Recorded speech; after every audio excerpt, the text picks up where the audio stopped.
Hey y'all, here's another podcast that you must listen to. It's called Built to Last, and it's by American Express, highlighting the stories, history, and continued legacy of Black-owned small businesses that shape American culture. If you haven't already, check out the debut season of Built to Last and see host Elaine Welteroth explore how the Black business leaders of our past have inspired today's Black-owned small businesses. Tune in now on Spotify, Apple, YouTube, or wherever you get your podcasts. Now let's move on. Hey guys, this episode is being sponsored by 3M, who's using science and innovation to help the world respond to COVID-19. Science and innovation. 3M plants are running around the clock, producing more than 95 million respirators per month in the U.S. In addition, 3M has also maximized production of other solutions, including biopharma filtration, hand sanitizers, and disinfectants. They're getting the job done. So learn more at 3m.com/COVID.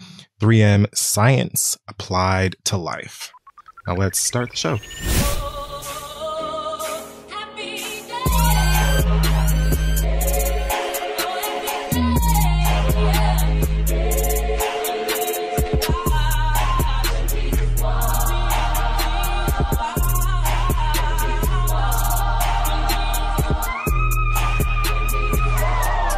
Well, folks, welcome back to the podcast, the show here, the thing that we do every week and stuff on the internet.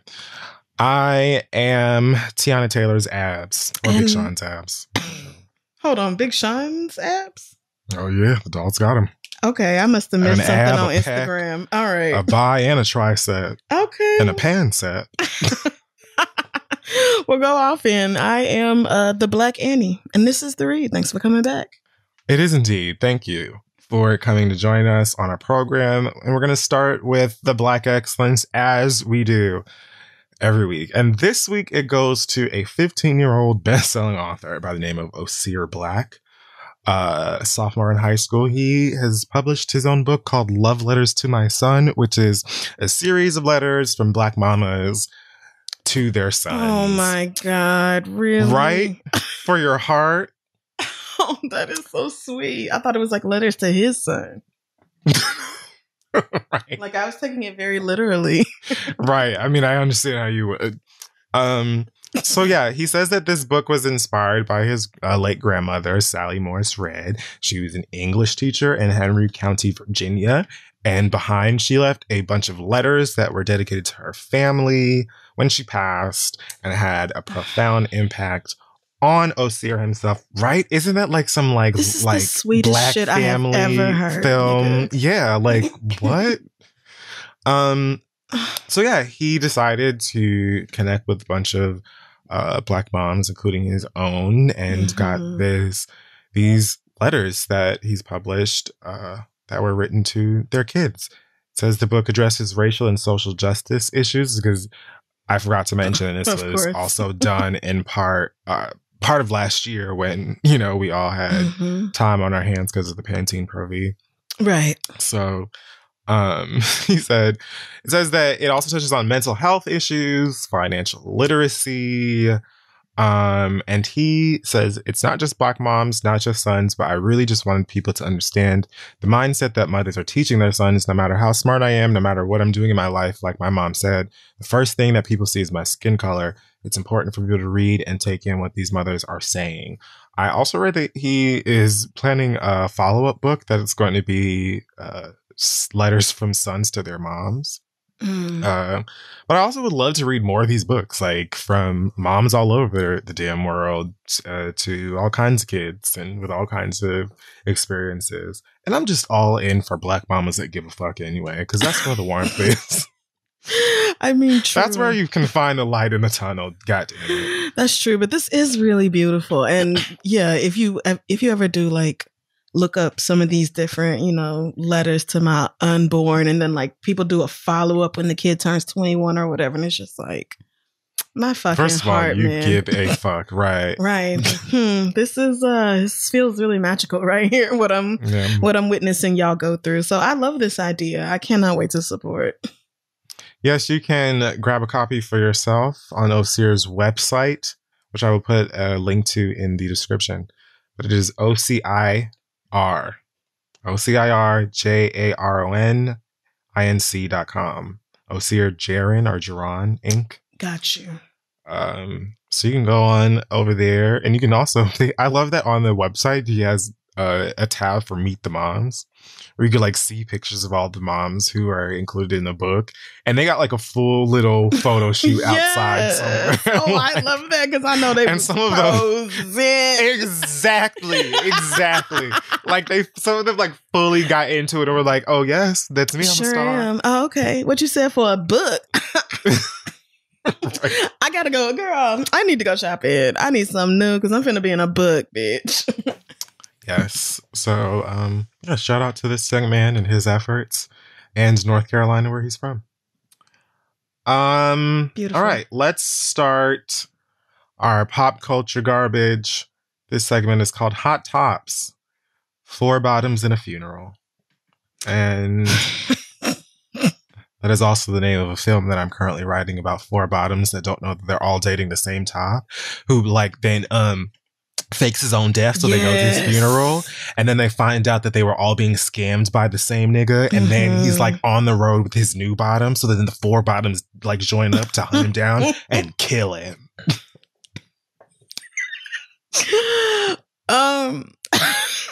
So it's definitely a twist on an old premise, but yeah. I like it.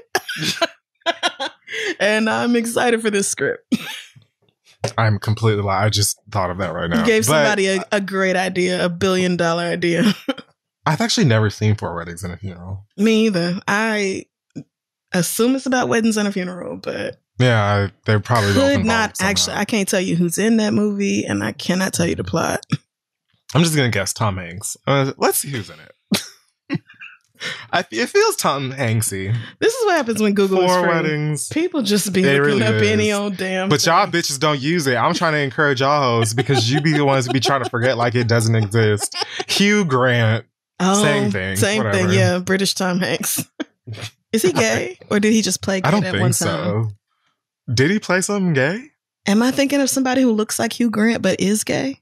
Probably. Because you know how I am with white boys. So let's just move on. Mm. I forgot that Wikipedia puts like people's signature on their page sometimes. Oh, yeah. Which is like, why? A little weird, yeah.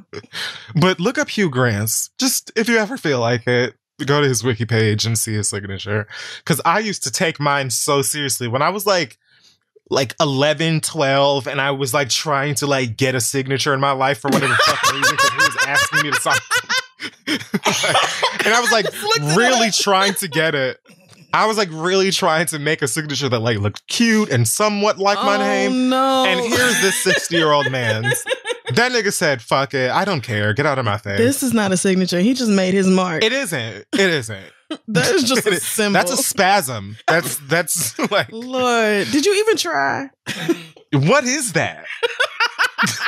Like, I hope they're lying on you, Hugh Grant. So this week, some things happened, not many. Y'all know how I get at this old age that I'm in. I scour and I try to give a fuck. D'Angelo had a versus against nobody. Right. First of all, I heard about this, I think, as it was happening. And I haven't spent much time on social media over the past like month, 2 months. You know, I dip in and dip out when I feel like I need things for work. However, I saw nothing about this until I feel like the night of. And it was referred to, I think, as D'Angelo and Friends, or D'Angelo, something like that. But it was under the Versus moniker. So I don't know if this is like a filler episode or what it's like. Because it was just D'Angelo and niggas that were willing to come through for D'Angelo. Like Method Man, the Redman, her performed. Who else was there? Yeah, I was gonna say, I think that's all I can remember off the top of my head too. 3 friends. Okay, so like I saw clips of it. D'Angelo was there. Still looks like D'Angelo. He was dressed like Erykah Badu, which I enjoyed. He was. And sounded like D'Angelo. Like, I mean, hits. Like, I guess if you forgot. Yeah, I mean, it was definitely him singing over the track. So I was kind of like, what is the point? Because you're kind of already there. And I didn't really like the versus format without somebody to go up against, because this is now just a concert. Yeah, it's just a concert. Yeah, so... A tiny desk. Yes, it was a tiny desk, but on stage at the Apollo. But with that said, I do still enjoy myself because D'Angelo does have hits. There you go. Period. So, you know. I feel like the people at Versus were probably leaning into that fact too. Right. But I thought I saw something that said it was originally supposed to be him versus Maxwell on Valentine's Day. But then something on Maxwell's end fell through. So it ended up being this. The funny thing is when I was looking at clips of it, I saw a comment from someone that was like, damn, girl, did Maxwell have something to do or something like that? And I thought, oh, that would have been a good one. Maxwell but maybe it was. I actually do think that is what happened. Maybe he had COVID, but he didn't want people to know, like Ashanti. Yeah. Lord. I mean, you never know, honestly. With these celebrities, it could be anything. But yeah, I think I would have preferred to see that. I would have preferred to see two artists going back and forth. But, you know, me and my wine still had a good old ass time. So it was fine. If for nothing else, but you get twice the hits. You know, that is true. That is a to the brim glass of wine. Thank you, friend. I want you bitches to understand that this bitch just pulled her wine glass into the frame of this. I did actually do that. And I'm talking about a cup overflowing. Like, I did actually do that. There was like, I would say a little over a third of the bottle left. And I knew if I poured one glass, it wasn't really going to be enough to sustain another glass. That is, yeah. Not the way I pour. So I was just like, let me just quit bullshitting. Like, I'm not going to finish it. And just pour the whole bitch. Thank you. It is very full. Cheers. There's nothing in that glass but wine. It's not a glass half empty or full. Thank you. That is an entire glass of wine. Mm-hmm. Well, yes, I too enjoyed D'Angelo's efforts as... you know, rustled together as it felt. It really felt like somebody called D'Angelo, like, if the show was Sunday, they called him, like, Saturday evening. Lord. They were like, hey, girl, you in Harlem? But yeah, it was still nice. I understood what they were trying to do with the set design and all that. That really, I mean, it didn't really curl all the way over for me, but again. What were they trying to do with it? I mean, it was like, you know, think Erykah Badu, like think that whole set of niggas, but then also trying to like vibey, make a studio space or something real vibey and shit. So they bringing in like throw rugs and random printed shit and them electric candles that they just have a switch at the bottom so you don't burn nothing down. All that shit on top of like velvet.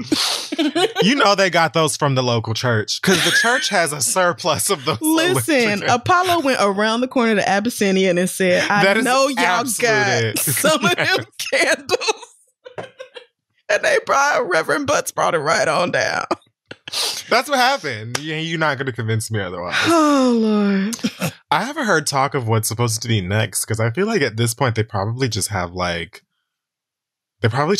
them booked through the summer, you know, that way that they can plan for something when, you know, the celebrity inevitably has some issue where they have to cancel at the last minute. So I don't know. They probably already started stirrings of whoever the fuck is coming up next. I'm kind of surprised that they're still happening, but y'all are enjoying them. Every time they happen, they're just like, yeah, it broke the latest Instagram records or Instagram live records.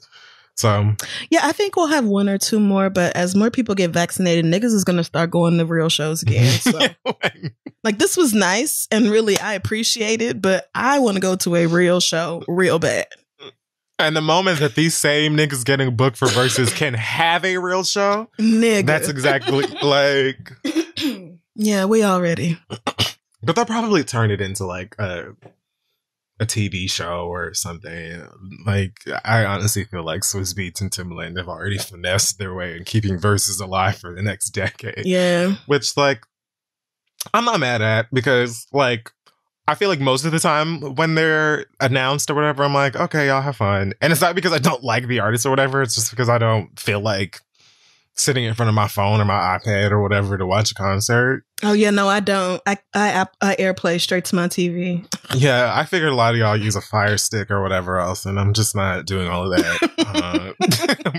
Or I download the Apple Music app on the TV. Right.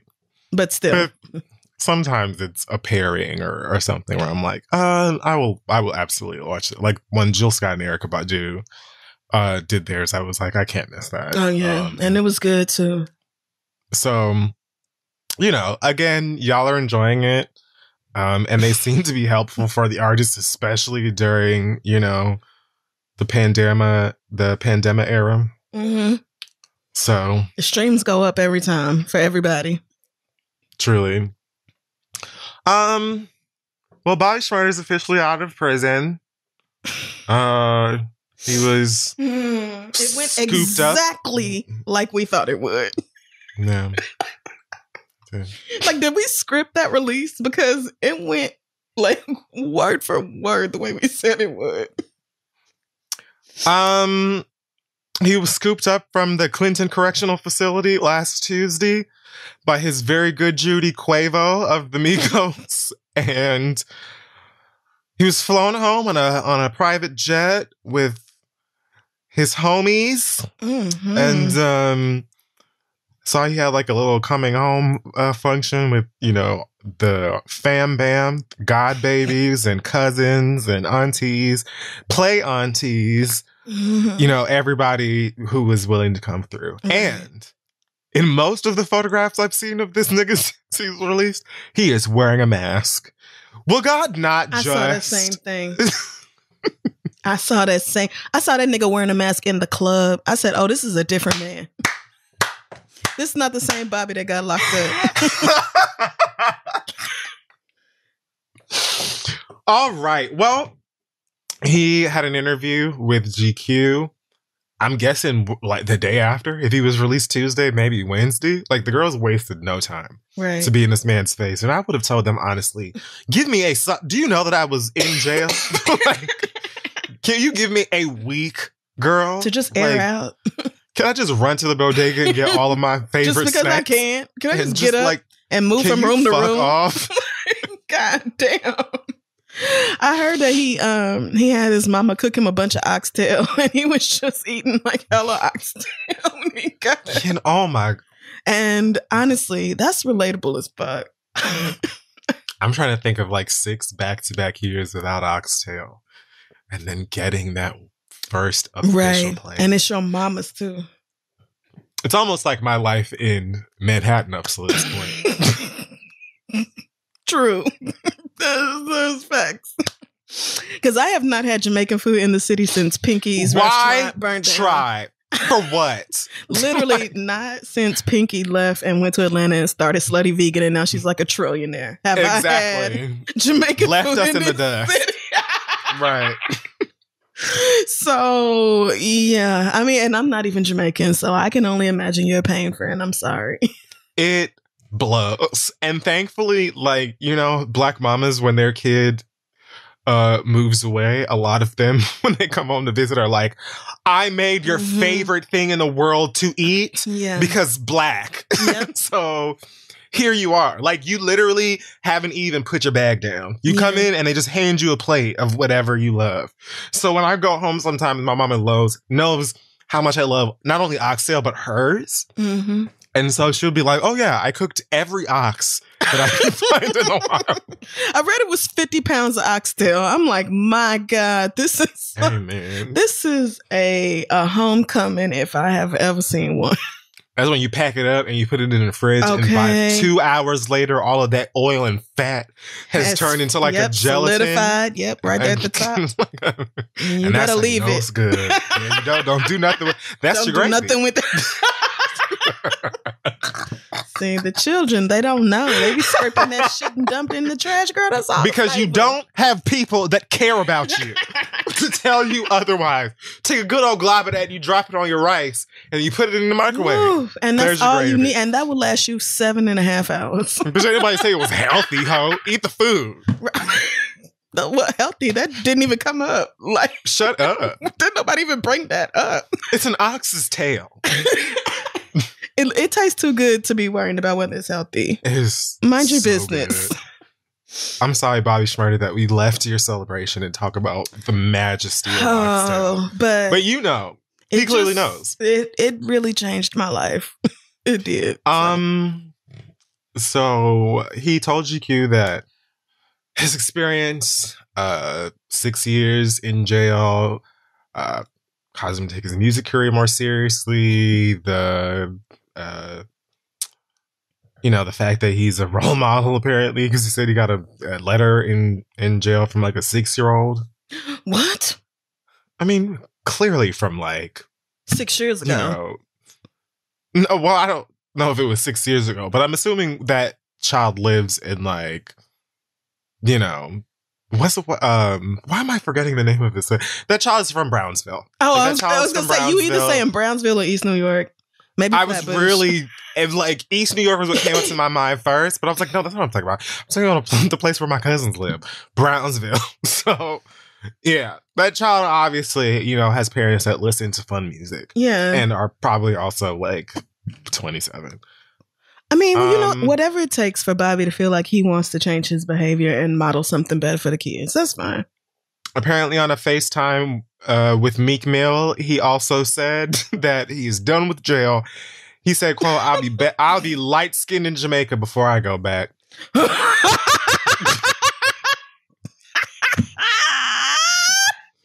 just light-skinned, I'm mad that I immediately understood in Jamaica. I didn't have to ask any questions. He said, look, I might have took a charge and not snitched and all that shit before I did all that G-code, bro code bullshit. I'm not doing none of that shit again. You niggas are going to jail if it come to me versus you, girl. Bobby Schmurda was born in Miami? He's your cousin. Are we cousins? Why do we think he's from New York? I mean, because he was raised in Brooklyn. Oh, he was raised in Brooklyn. Okay, gotcha. Yeah. Oh, it's like how Kanye was born in Oklahoma. Nobody knows that. His daddy's Jamaican. Okay. Yeah, he was absolutely like referencing the bleaching that takes place in certain places of Jamaica and really plenty of the Caribbeans, Africa, and other places with dark-skinned people. He's not doing it. Which, fair. Great. And that's what I want to hear, young man. Fuck all that going back to jail shit. Make your songs. And do all of that. Mm-hmm. Live your nice little cute legal life. Come on, East Flatbush. Why don't I just ride into Brooklyn and get Jamaican food? It's right there. Like, it's right there. Mm-hmm. And honestly, if you wanted Jamaican food in the city, Brooklyn is absolutely your best bet. Period. Nobody will argue with my bet. Right. It's actually my sole bet. Thank you so much. I mean, there's good Jamaican food in Queens because there's Jamaicans in Queens too. I mean, and I'm lying. It's a good Jamaican spot in Harlem by my old apartment. But, I'm just exaggerating. Yeah, of course. So, love is in the air for Lil Uzi Vert and JT. No, it's not. Apparently, they're out in the open. In a good space for now. Just today, the 1st of March, and like right after midnight too. I'm guessing in the studio or running around drunk in Miami somewhere. Lil Uzi Vert tweeted, "JT is the one," with a bat emoji, which immediately made me concerned. Yeah, I don't get it. What do that mean? Because immediately I thought of that Batgirl, not Batgirl from the movie or the thing, but the prom dress girl. Do you remember who I'm talking about? No. The girl who had somebody hand sew her prom dress, but when she got it, it was more like a bat costume instead of a dress. You don't remember this? I have no idea. Okay. Like 10 people will remember this meme, but anyway, I don't know what the bat means. I'm picturing for some reason that one time where Wile E. Coyote got that outfit from Acme that was like a bat and he tried to fly and then hilarity ensued. Rihanna is the one who did it. This was 2014. Oh, okay, never mind. This was when Rihanna used to drag her fans all the time or anybody who talked crazy to her. Wait, is this a copycat of Rihanna's outfit? Used to? It is. It's a copy of Rihanna still outfit. does that. Oh, I have to send you this. I'm so sorry. I'm so and they sorry. love it. Are You're you about kidding to be me? deeply upset with me for what I'm finna send your direction, but I have seen hood prom dresses. So this bring was, it on. I mean, this was probably not even Rihanna making fun of her as much as she's making fun of the dress, because it's the difference. So, but yeah, you finna see. I have. Oh God. Check your iMessage. Oh Jesus. Okay. So when you said when I saw that bat emoji, I was like, is he trying to tell me that she has like an outfit like that? Like what? I actually remember this now. Right? I did see now this. You do. Yeah, now you know what I'm talking about. You know what, girl? Your prom was unforgettable. That sad face that Rihanna tweeted.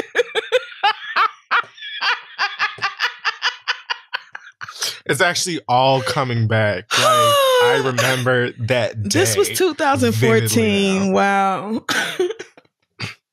Wow. Okay, so JT is the one bad.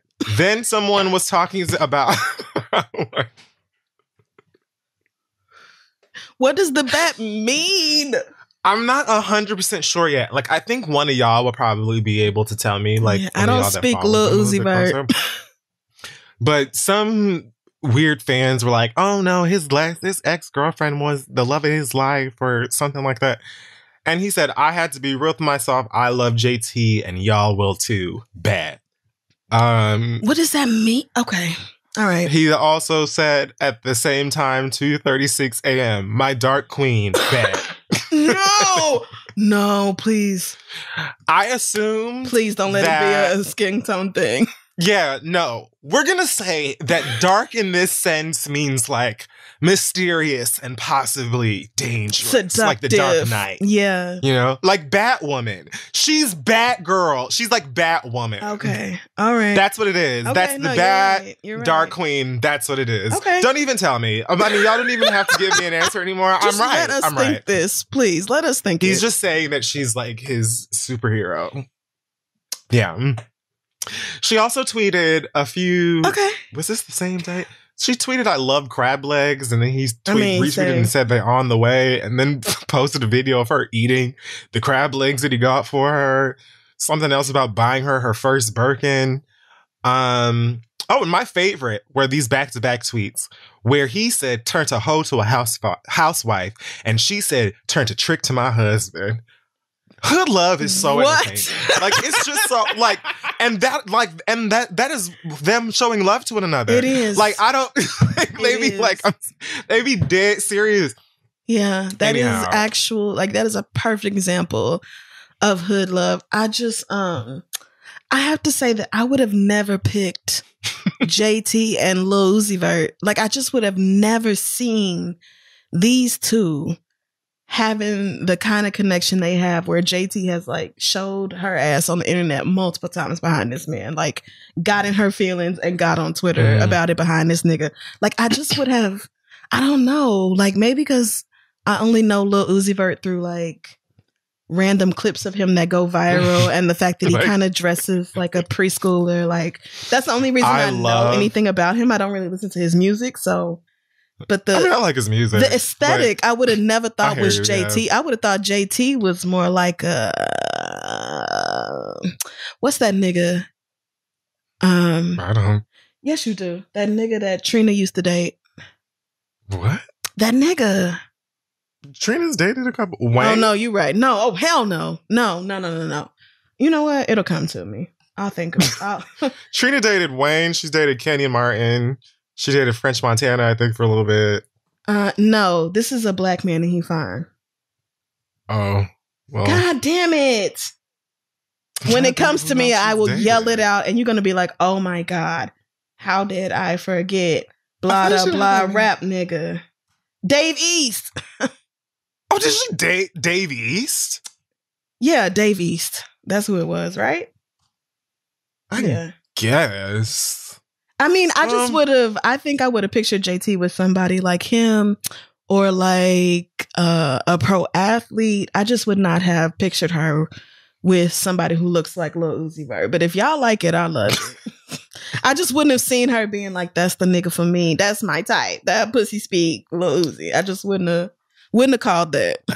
I think Uzi is like cute underneath all of the things he did to himself. I don't think he's ugly. I've never been a fan of face tats.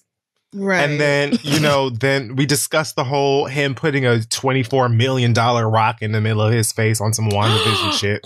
And that doesn't make any sense to me either. I'm sorry. I completely forgot that he did that. Yeah, that he is, Is it still in his face?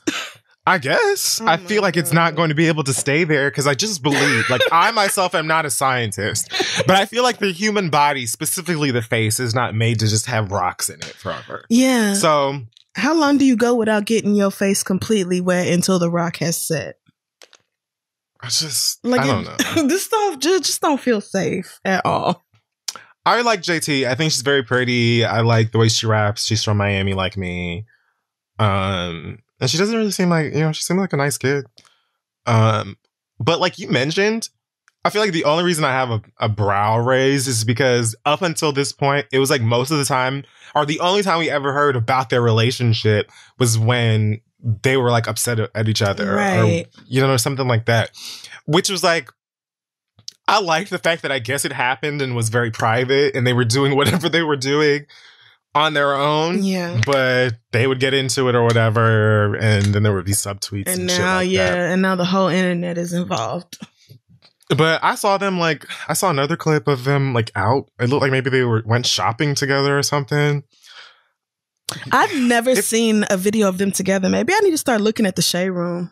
Like, I think that once or twice a week. Like, we're in a good place publicly thing is a little new, like I said. Okay. Because it sounded like they were just minding their business. And then, like, if JT got in her feelings, then she might be like, fuck that nigga Uzi Vert or something. Like, I don't know. Yeah. There was a time that I feel like JT was... I feel like what started this drama online had nothing to do with Lil Uzi Vert and someone else brought him up or something. But there was a time where Carisha chimed in and was like, fuck y'all, y'all don't even know what y'all talking about. Uzi be up, oh my Uzi be up her pussy like a tampon. You remember when she said that? Not only do I remember, I took a screenshot of it. And the other day I was cleaning out my phone and I found it. And I was disgusted all over again. Why did we need to know he was in her like a tampon? And of course she deleted it. But like, why did we ever need to know that? I mean, I don't think that she meant sexually. Like, no, I don't think so either. Which is like, oh, okay. I'm even more grossed out. Yeah, girl, I am intrigued by the relationship. And if she's happy, I'm happy for her. I'm not the one who's going to bed with. I mean, Uzi. Right, exactly. It doesn't, I can't say even now that I can still see it, but people meet and they click all the time for all different kind of reasons. So God bless them. I hope they're happy. I honestly think that they're a cute couple, aside from the fact that Uzi could be cuter, You know what I'm saying? Because I think he's actually good looking, but like without the face, especially when you're cute, like it drives me nuts, bro. Yeah. Like especially when you have a nice face, he has nice teeth, and then you just be like, "Fuck that!" God held you down. And you like, No thanks. I'm just gonna play Etch-a-Sketch, and you know what? That's your right. But I understand that's my personal opinion because there's so many niggas out here with their like face tatted up and all that other shit, and they're barely recognizable underneath it, and they have no shortage of pussy. So it's clearly not, you know, that's definitely not even a majority, but you find the people who like it, and that's all that really matters. Right. And it's not like that nigga is finna go, apply for a job down to Albertsons or Target anytime soon. So if you JT like is it, so pretty. She is. JT is really, really beautiful. And so I just, once again, I was just so, befuddled. But it's fine. But that's not even an unfamiliar thing in terms of like it's these hip hop relationships either. It is not. So many of these niggas that you would call unattractive be having striking girlfriends and wives. Like everybody who has dated Meg, none of them are attractive enough to be seen with her. And it just is like, how? You look at her literally boyfriend's cute. Partisan. Part is not ugly, but yeah. That's fair. I'm just saying, like, if you look at most like hip hop couples, the woman tends to be facially a lot easier to handle than the man. And everything along the face. Like who I will say is cute together is Sweetie and Quavo. Oh yeah. Them niggas are fucking adorable. Yes, they are. But Quavo is good looking. Sweetie's pretty. Right. And Quavo has, like, I'm sure he has at least one tattoo on his face. But they're, like, reasonably placed. I don't even know the full science behind how to get a face tattoo. That's not, like, incredibly distracting. Right. But a lot of these younger rap kids just put, like, Dexter from Dexter's Laboratory, like, right on their eyelid or something. Yeah. I'm like, bro, like, why? Yeah, it's true. Like, if you were already ugly, then I guess what difference does it make? I mean, and honestly, it doesn't help me tell these little niggas apart because it used to be the one with the face tattoo, and now it's all of them. So now I just do not know these little young niggas. I don't. I feel like a lot of this is Wayne's fault, too. Please. Didn't he forget all of them? That's what I'm saying. Like, I feel like so many. All of they daddy. That's what it was like. I feel like so many rappers after 2005, 7 or something like that were like, I too shall be Dwayne Carter. And it comes with tats on my face and terribly maintained hair. Especially the ones who were like young or adolescents in that time period. Mm-hmm. Please, it was a wrap. and Lil Wayne's girlfriends, baby mothers have been gorgeous from the very beginning, child. Starting with Toya, who is fucking drop dead beautiful. It don't make no sense. Toya could be no makeup on, real hair, sitting in like a fucking muumuu with holes in it, and she is just stunning. It don't make no sense. So, like from the beginning, Wayne has pulled girls who just like beyond 10s. So. All right. If you like face tattoos, tell us why.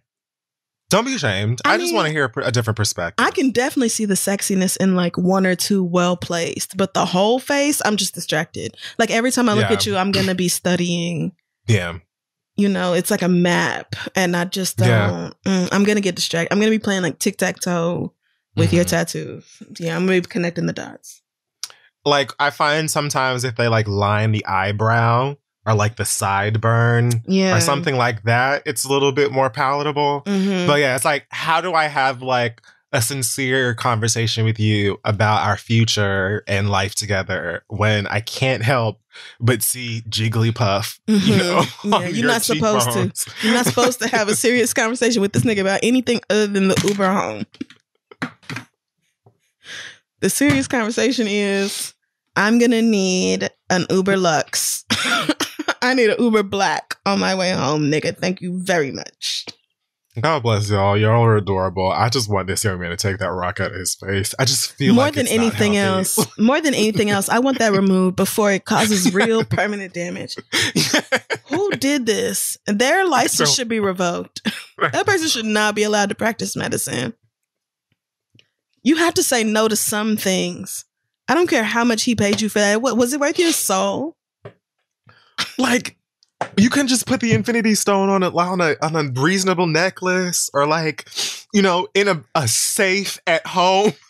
I mean, and the thing about like Hollywood makeup artists or whatever is that you can do all kind of crazy shit that is temporary. So I just choose to believe this is like a got to be glue situation, and it's some skin adhesive that lasts for a couple of weeks maybe, and then it just, you know, dries and falls right off. He will remove it. It's just about when. You know, because again, I just feel like it was going to be someone, probably, hopefully, a licensed professional that will say, young man, what is this man's real name? Let me Google it.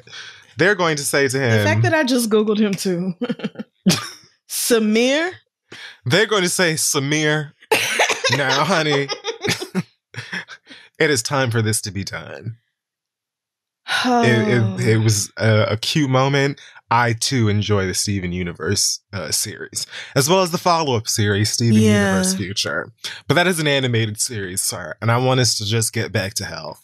I just don't believe that man paid $24 million for a rock that lives in the middle of his forehead. I don't. I believe this is a lease situation. What? Yes. Why did I Google Lil Uzi Vert, and one of the first Google questions, you know how Google be like, people also ask? Yeah. The first thing it says is, did Lil Uzi die today? What? Oh my God. There must have been some random rumor. You know when they make up, oh yeah, such and such died today? Oh, okay. Why is it the first? Right. Moving on. Y'all are weird. But yeah. What? Yeah, no, I think once that glue expires, he's going to return that stone to whoever owns it. Like, what? And that's going to be the end of that story, because Lil Uzi Vert just don't strike me as the type of person to do something like that for a lot of reasons.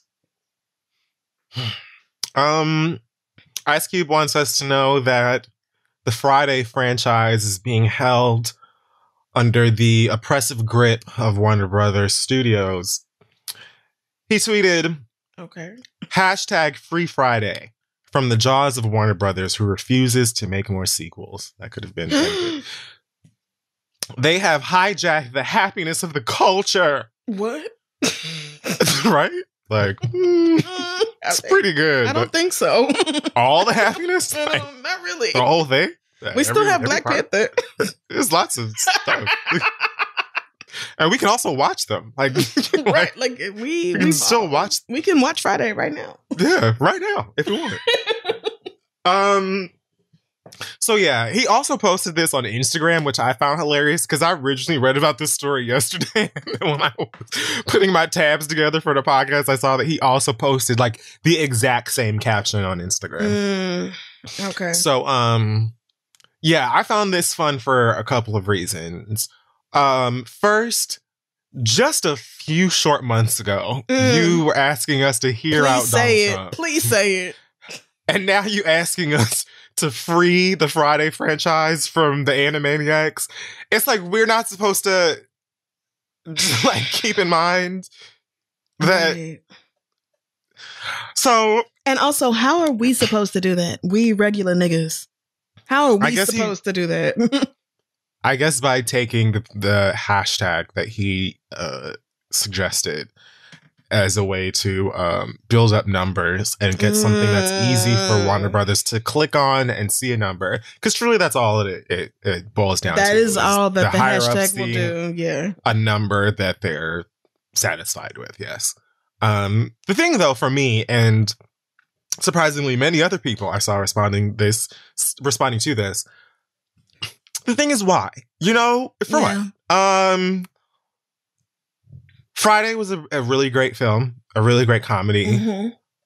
The following two, not so much. I'm here in my truth today to admit that the two follow-up movies, Next Friday and Friday After Next, bad movies. Period. Very funny. Period. Very funny. And I will watch them for the rest of my life if I'm able. But a movie can be funny and still terrible. Yes. Now, that is, I think, the case for... Hello? Here we are today. Soul Plane is hilarious. And one of the worst films I have ever is Acrimony.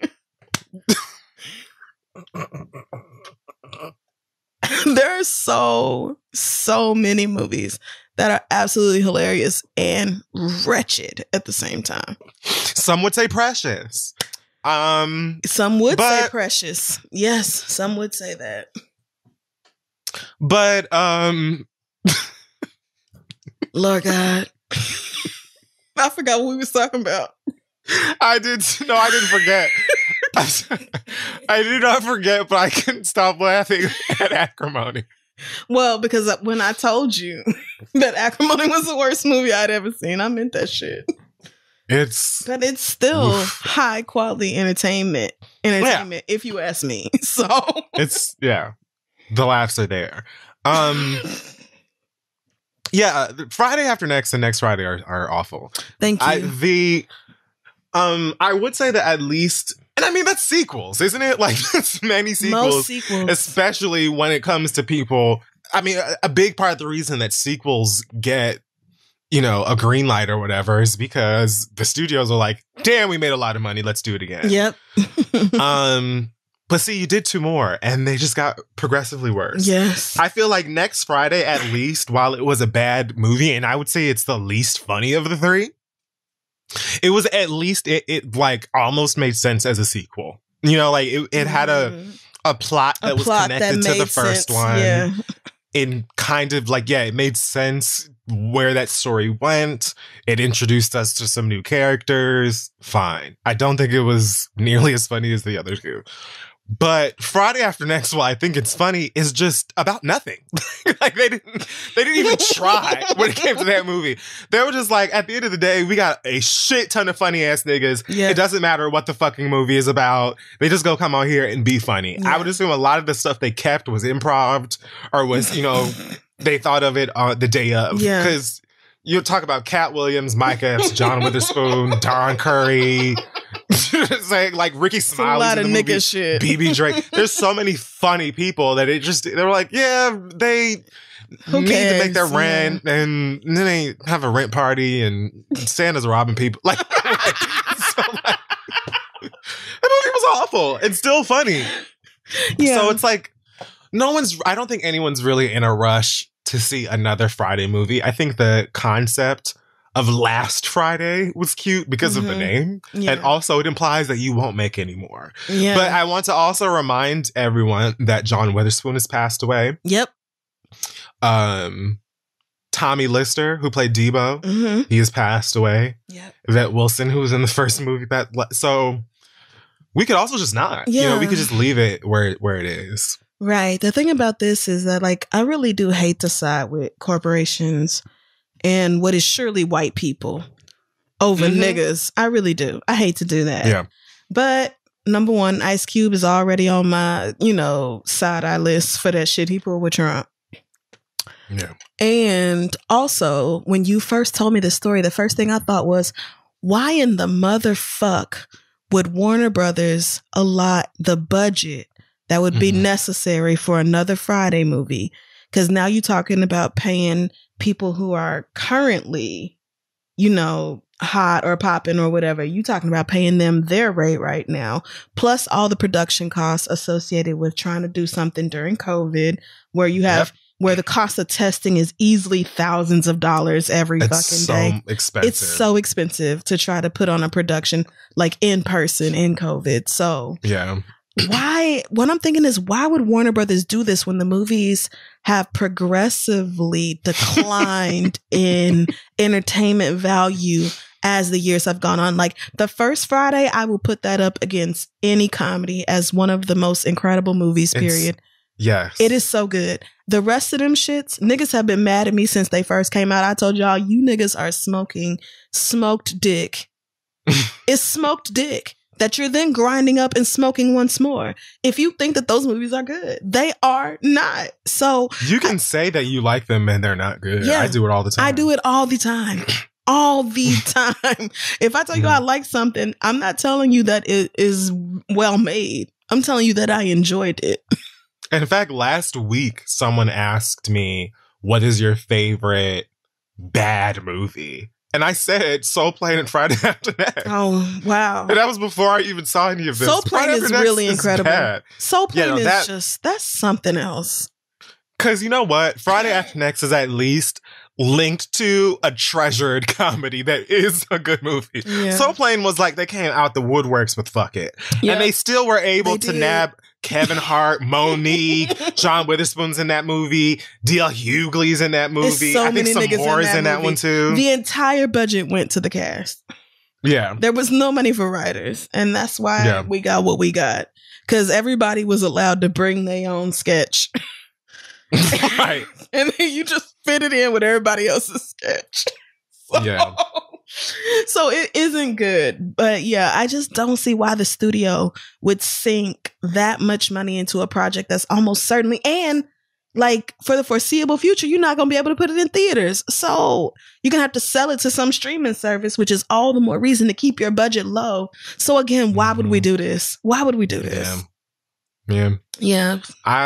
One thing I found interesting personally about the tweet is that it's accompanied with, I'm so sorry to the artist of this picture because you didn't get like your name tagged and I don't know how to read your actual signature, but he put like an animated version of the first Friday as the tweet along with this, you know, Free Friday hashtag. Yeah, let me go find and when I saw this, I was like, it just reminded me of what I said about all of these animated shows that they're trying to make live action rather than making live action things animated.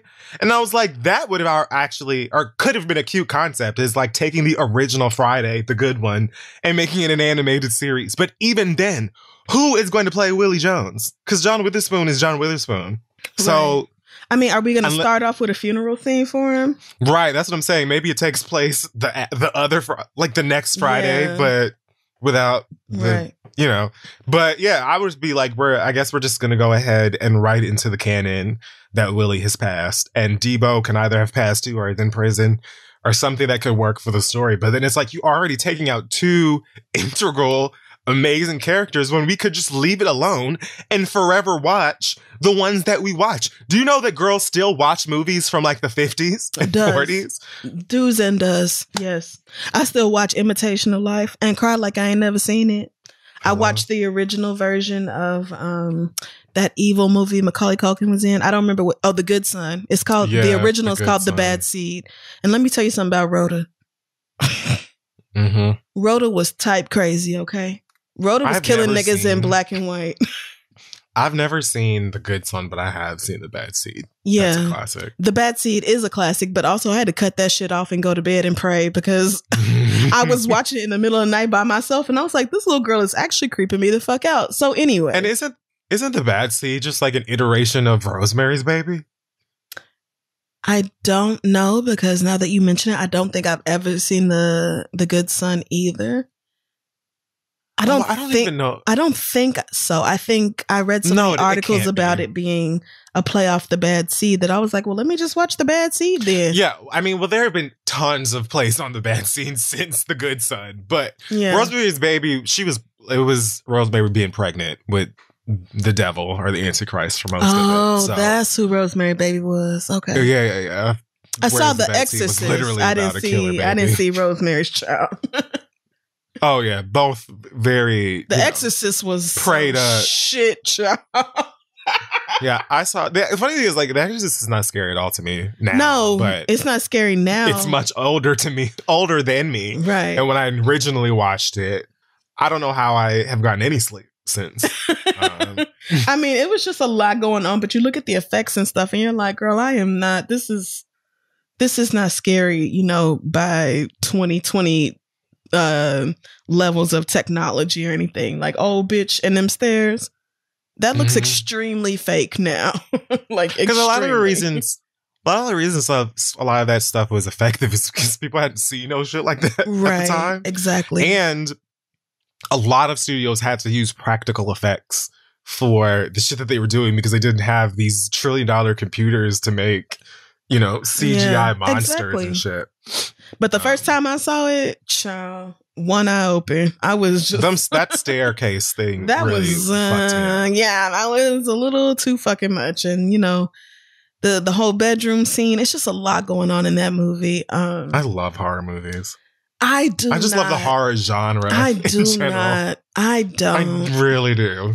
You remember, I really had to watch Us through my fingers. Us fucked me up. It did. Yeah. It was such a fun film, though. So, who were we talking about? The Ice Cube and the fact that nobody needs another. Oh, yeah, no, we don't need it. We don't need it. Sorry. We have the original and we're happy with that. We're more than happy with it. We are. Niggas literally watch Friday on purpose, not just because it's on BT. Yeah, no. Niggas be in the mood to watch Friday, and they make sure their kids watch it too, because it's a part of the culture that needs to be passed along. Thank you for saying that, because they make their kids not only do they make their kids watch it, but they make their kids dress up as Craig and Smokey and Felicia for Halloween. Have your little light-skinned cousin being Felicia. That's not right. Take that baby out them braids and them oversized fucking t-shirts. Y'all take that little girl out that bullshit. Y'all do that shit every year. And let her be a pony. To your little fair-skinned niece. Put her baby crackhead uniform. Oh, goodness. Oh, Lord, I love being black. Speaking of classic comedians, one Deborah Wilson recently did a moment on the Comedy Hype News channel where she was being interviewed and discussed why she left the sketch show Mad TV back in the day.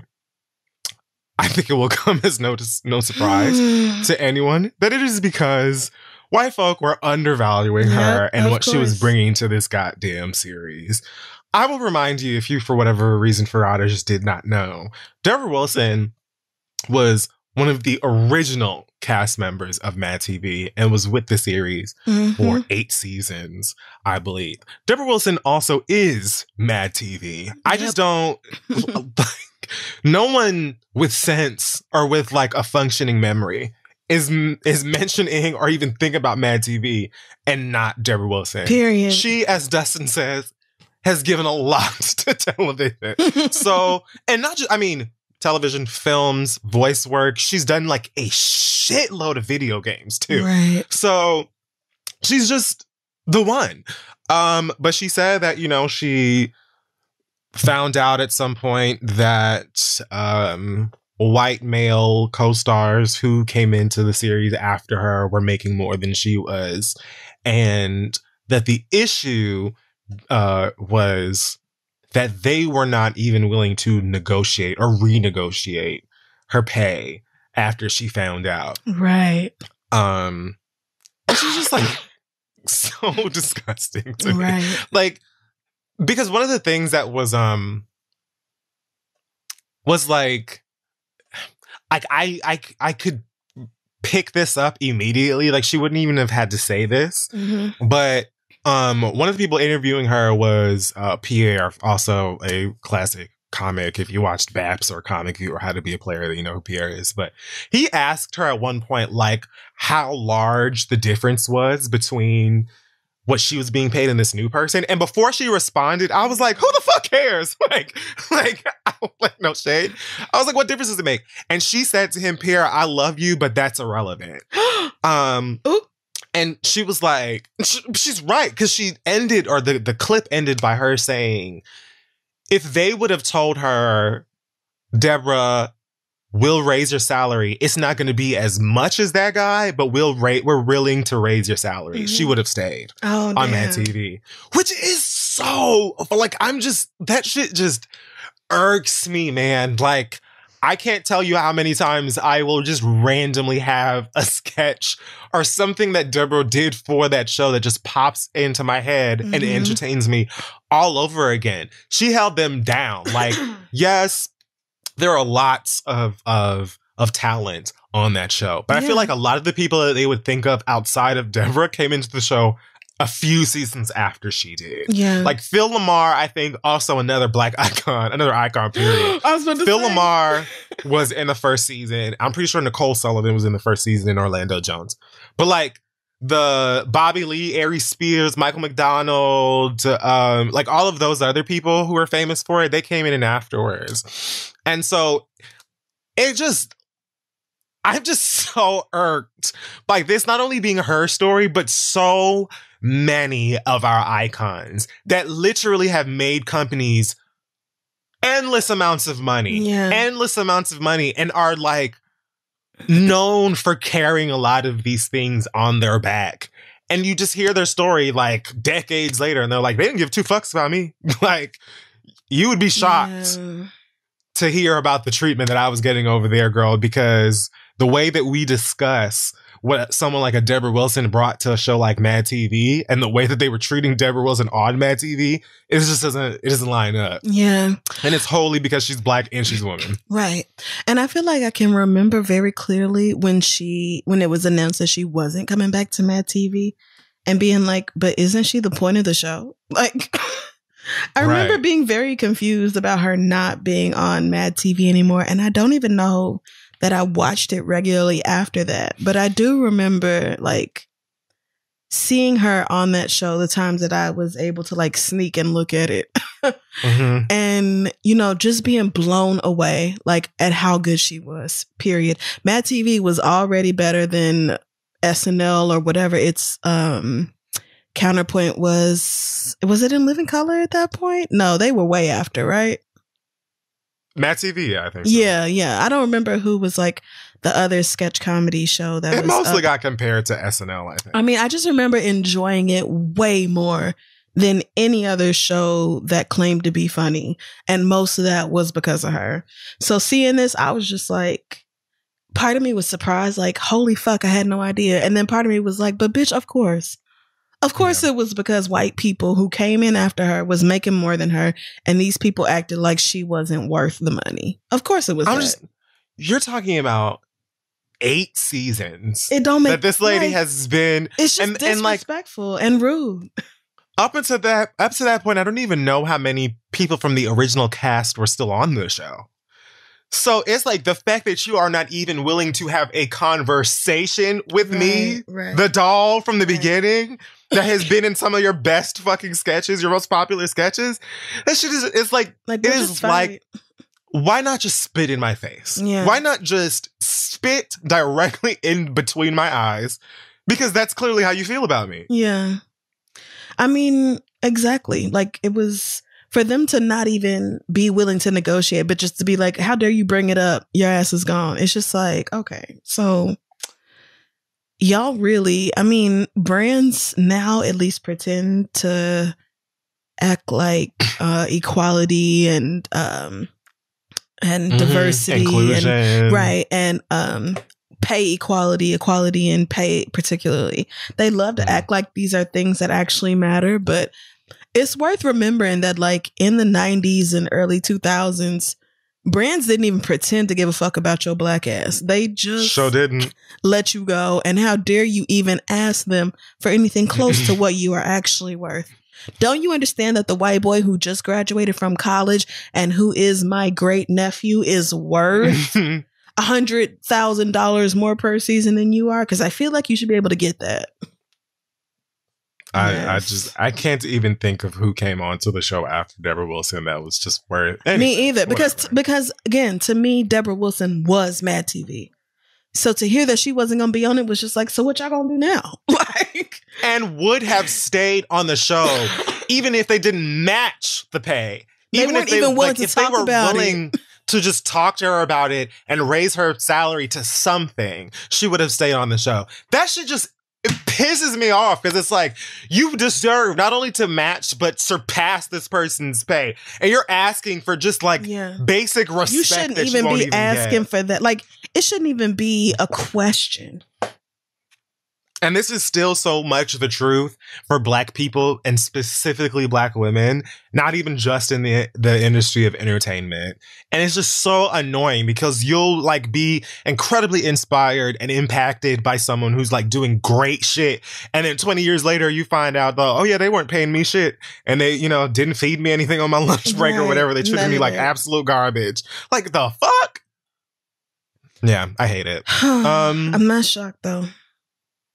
All right, that's going to be it for the hot tops. I was going to talk about Lady Gaga's dogs getting janked from her, but we're already past an hour, and she got the dogs back, so. Okay. And the man that got shot is not, he's going to live. Oh, so. I was about to say, does anybody know how the dog walker is doing?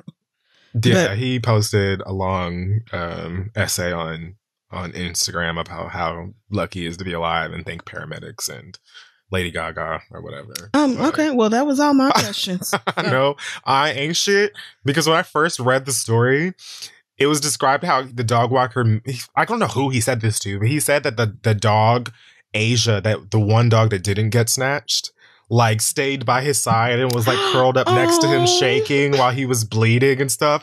And I was like, oh, the poor baby. Like, I was like, oh, that like poor this man dog. Wasn't dying. This man's bleeding out on the fucking sidewalk. And I'm talking about we're going to need you to show a little empathy for the human. That lets you know where my mind is when it comes to human beings. I don't give a fuck about y'all, but animals, you were like, especially that dog dogs, is heartbroken. Right. Anyway. But why is the dog heartbroken, friend? Right. Yeah. We're going to get you back to that. Because his friend is bleeding out. Exactly. So very glad that person will make a full recovery. And that answers all my questions about that situation. Thank you. Yeah. All right. We're going to take a break and then come back and read your letters. Hey, y'all, now is the perfect time to turn your cool idea into a new website. And of course, you can do that with Squarespace. Squarespace is where you'll find what you need, whether you're showcasing your work, selling products and services, announcing new events, blogging, whatever it is you can dream of. You can buy a domain through Squarespace. It's super easy because there are no hidden fees, no price hikes, and you can get to know your audience with their analytics tools, which are super useful if you're going to be running ads. Those include insight on page views, traffic sources, time on site, and more. And it's all so simple. You start with a design template and use drag and drop tools to make it your own. All the websites are optimized for mobile use right when you're working on it, so you don't have to worry about all that extra mess, and your site looks great on any device. Every Squarespace website and online store comes with a suite of integrated features and useful guides that help maximize prominence among SEO. And everybody knows that SEO tools are paramount to your website success. Again, Kid Fury and I use it not just for our personal websites, but also for thisistheread.com when we feel like logging in and updating it. It is incredibly easy to do. Like literally anybody can do it, girl. It is drag and drop. Could not be simpler. So if you're ready to get started, head on over to squarespace.com/read to start your free trial. And when you're ready to launch your website, use offer code READ to save 10% off your first purchase of a site or domain. Again, squarespace.com/READ and use offer code READ.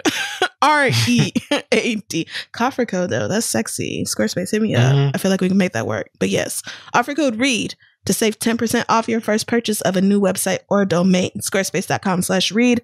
Let them know we sent you. Let's get back to the show. We are back, and it is time now to read your listener letters. Yes, it is. Send your questions to asktheread@gmail.com. We may read them aloud on the show. We have a quick question right here from Esmeralda, who has been playing Spiritfarer, she said, nonstop. And I can relate, but she has a question about the sawmill. She says, how do you actually do a good job in the sawmill? I feel like there is some secrets I do not know, and I'm not getting as many planks because I suck. Is it the weed? Is it me? Thanks, Merelda. Well, if it's the weed, I can't tell you because y'all already know how I am with weed. Is there ever an off day? No. But I will say that I am also awful at it. It's the one like little mini game on the boat that I feel like is actually really tricky. And I think that they know that because even if you fuck up like on some of them, you'll still get like one or two like materials versus if you do it perfectly, I guess you would get way more. But yeah, I wouldn't feel bad on it. I was never good at that fucking thing, and I just like tried to get as much as I could of those materials so that when I fucked up, I still had enough backup. Right. I feel like the sawmill and the loom honestly are like around the same level of difficulty. It just depends on the material you're using. Cause like if you're in the loom using like regular cotton or whatever, or that generic ass fabric versus silk, it's way harder to nail like the perfect one. Yeah.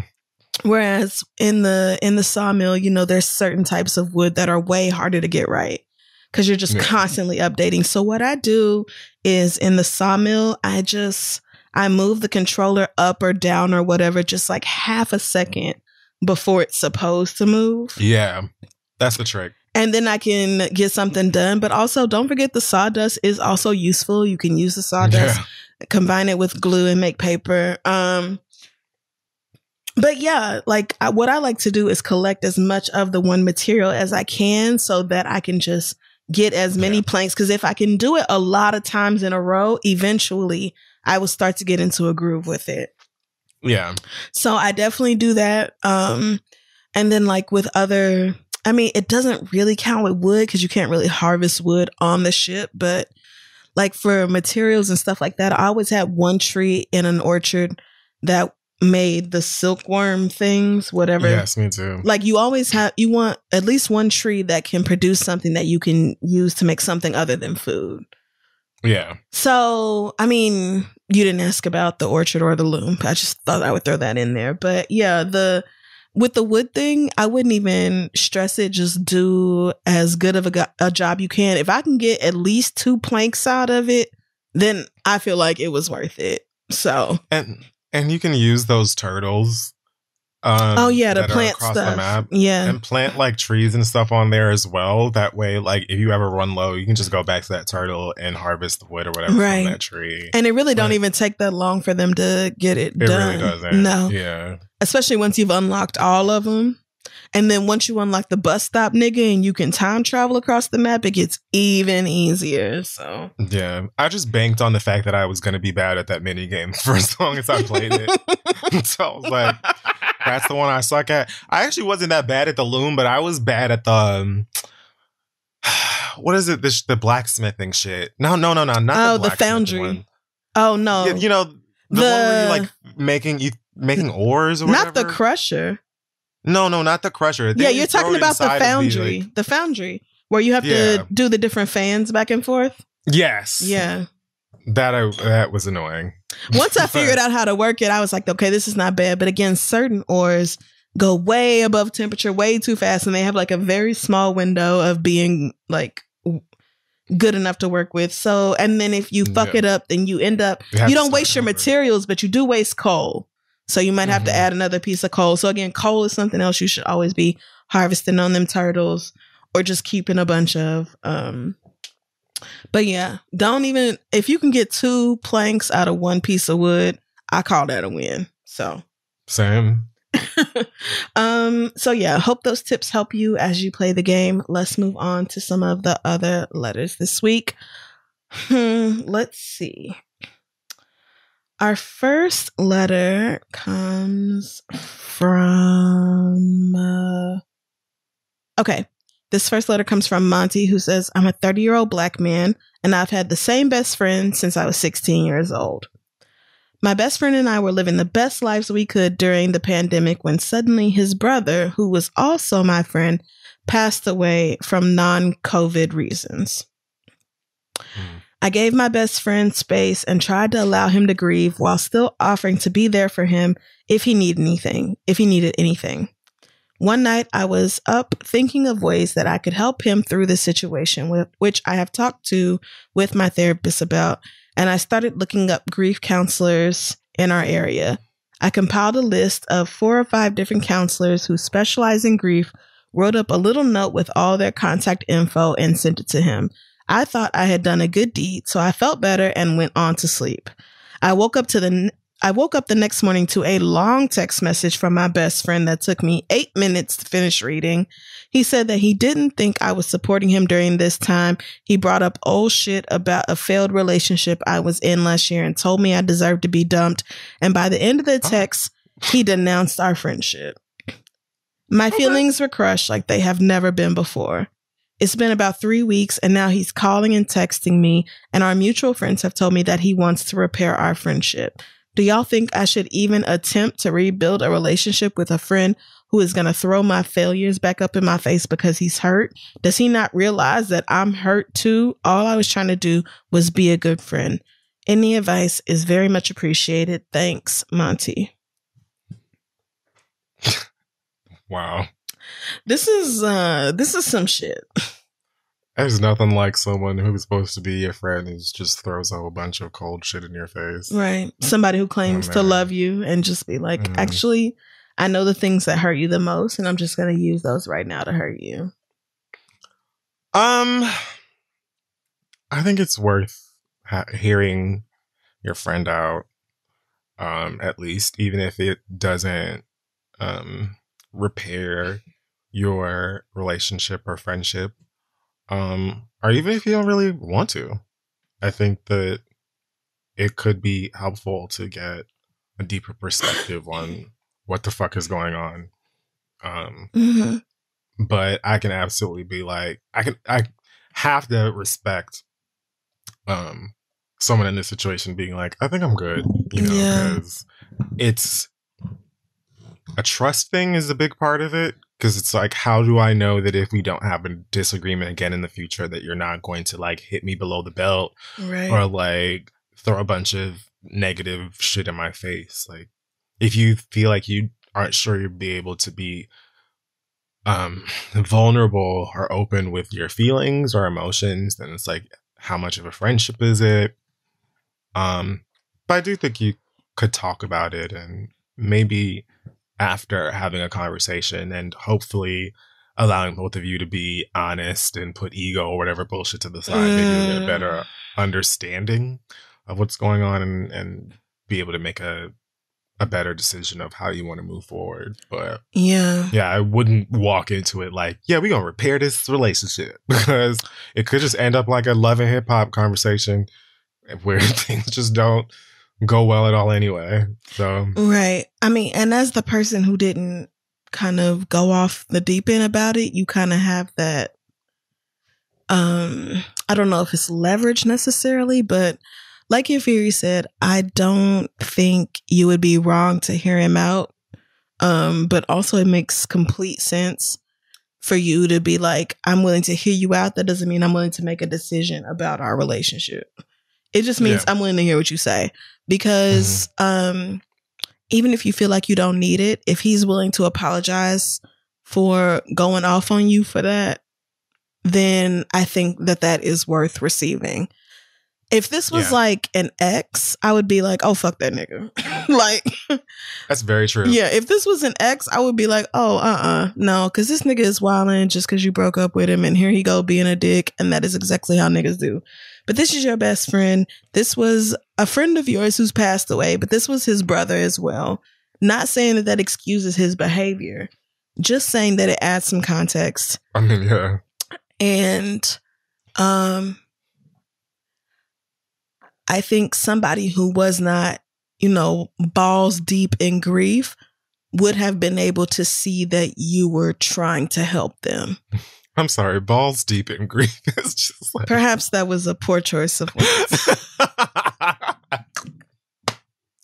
We know where your heart is. Perhaps that was a poor choice of words. But balls deep has just always been such an aggressive term to me too. So maybe it's just me. Like, oh God. But hopefully you understand what I'm trying to say. Yeah, absolutely. That you know, this is your best friend for, you know, half your life. And I would hear them out, especially if it's coming from mutual friends too. Like, this nigga's hitting us up and he feels, you know, sick about the way he behaved. I would hear him out and, you know, take some time to process, talk to your therapist about whatever it is that he says to you, and then make whatever decision feels best for you from there.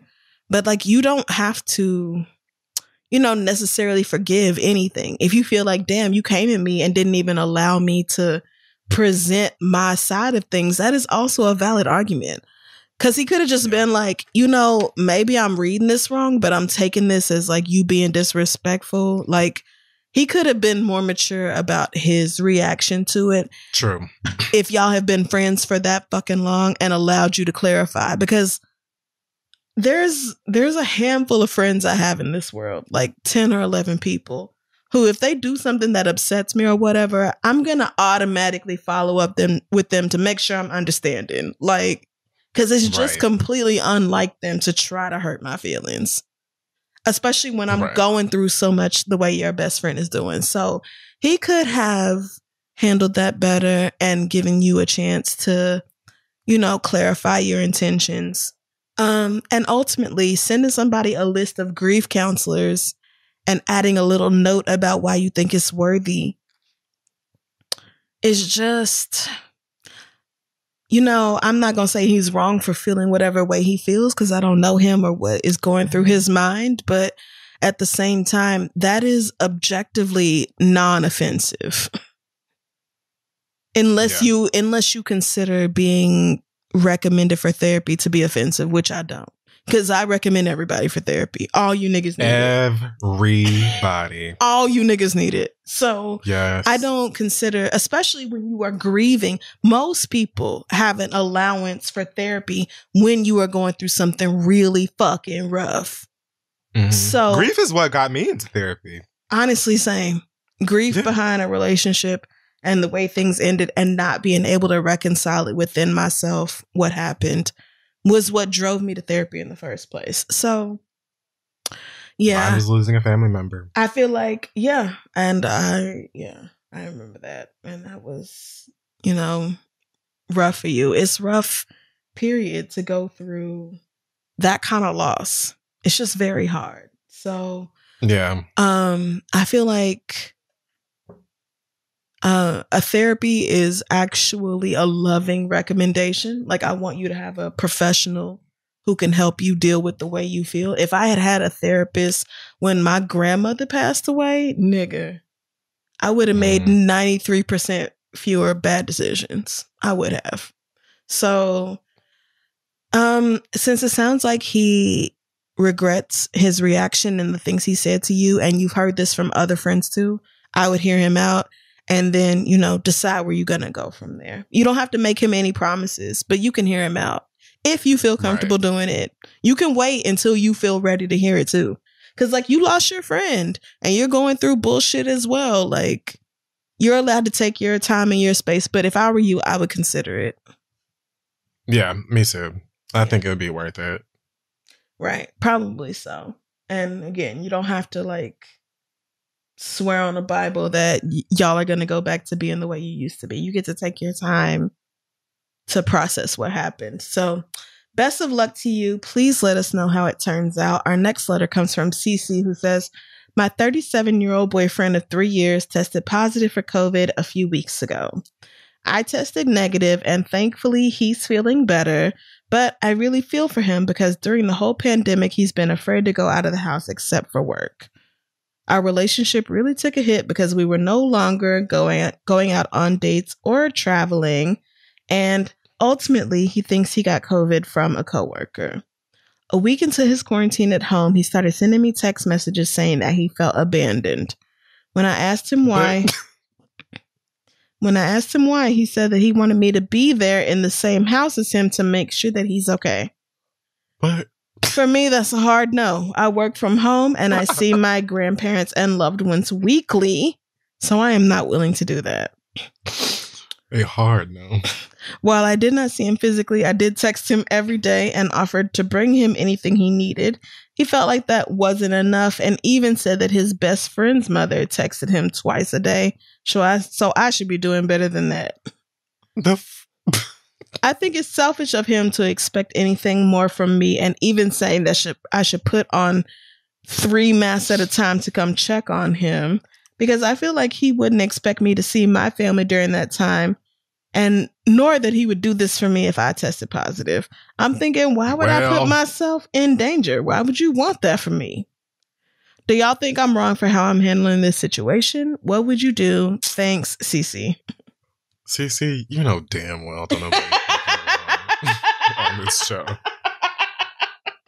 The fuck? They don't know. They be writing in the most obvious stuff and being like, am I going to hell? No, girl, you're standing up for yourself. That's not the same thing.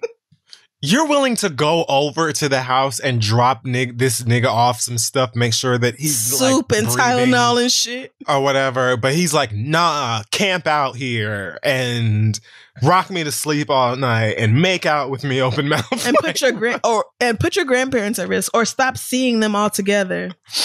Like, what? I love niggas who, like, when they get sick, it's like giant if babies. you are not a hospice, then, like, who the hell raised How you? How dare you?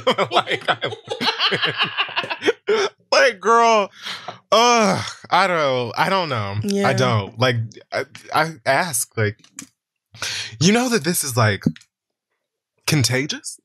Did you know that? Like, and you know it's a respiratory disease? Like, niggas just, and that's it. The bitch is in the air. Yeah. Surfaces of things and like I just all over the place. Yeah. I'm not gonna come inside and hang out with you. I'm not gonna do that. Yeah. I don't know if y'all live in an area warm enough for y'all to sit outside. I don't know if he lives in his own house or in an apartment building, but if he has an outdoor space and it's comfortable to sit outside, I would do that, maybe at the most. But if I were you and I was checking in on my grandparents every week, I'm simply not going to put them at risk. I'm not. 3 masks or not. I'm not going to do it. I'm not going to put me, mom, and granddaddy at risk because this nigga feel like I should be doing more. You know I have grandparents. You knew that when we was together. And clearly, like y'all don't even live together. So, like... Right. So there was already this understanding of like risk levels and what we're willing to do or not do. So no. like, have you heard of the virus you have? Do you understand how long COVID has been a thing?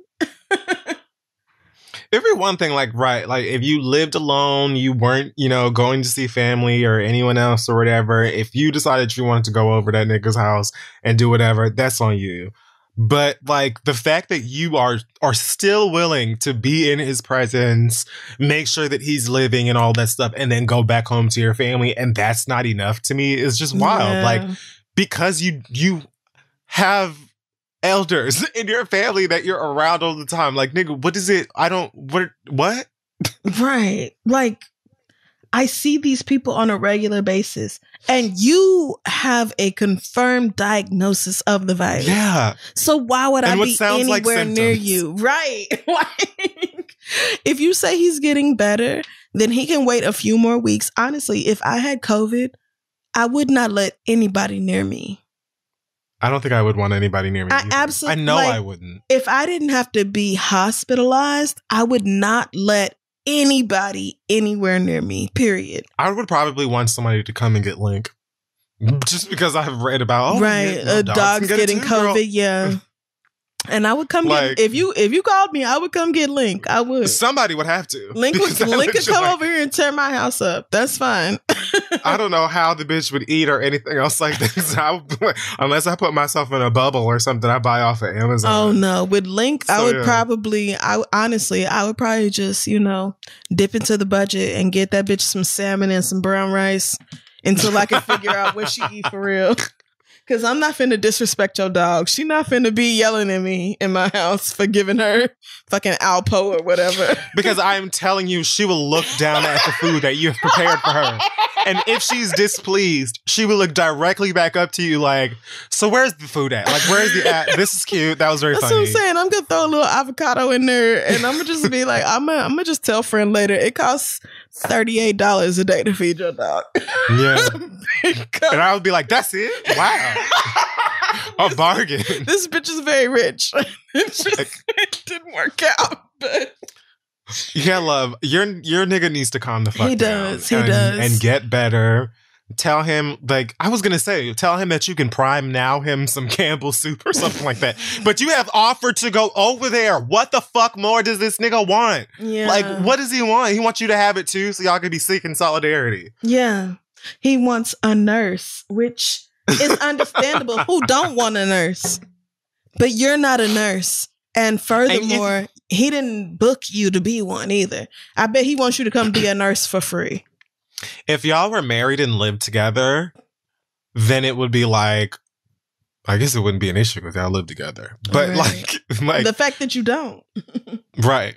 Like when my dad gets a cold, my dad gets a cold, he'll put on like this little I'm sick beanie, I guess, to like keep his head warm or whatever. And he'll like off. irk the fuck out of my mom, like, I'm sick. Not I'm sick. I'm sick. And like my mom will just like make him whatever he wants to feel better and stuff like that. But it's cute because they've been married for decades. And then like, you know what I mean? Right. Like they're actually, you know, in contract together. Yeah. And clearly enjoy one another's company. And enjoy one another's company, where that shit can be irksome but in a cute way. You know, when your partner gets on your nerves but you like it. You know, versus this nigga having, and I'm talking, she gonna be like, do you know what you owe me? Right.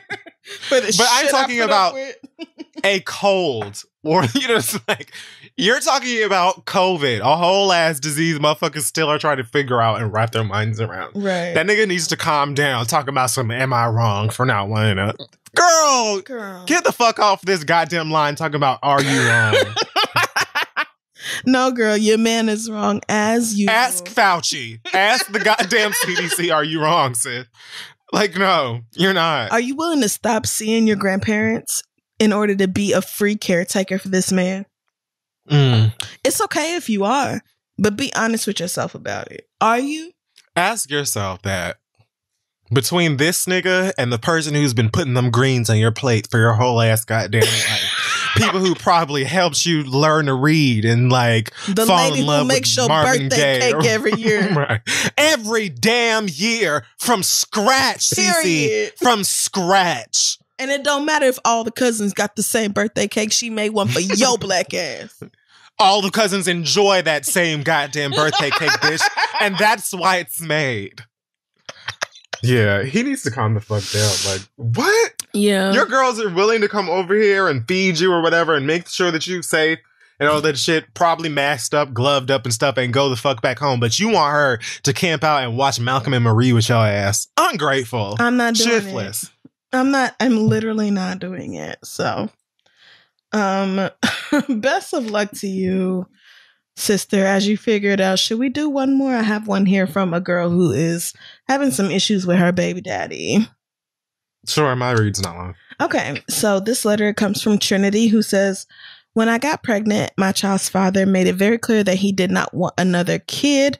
I knew that I didn't want to get rid of this one, so I simply did not.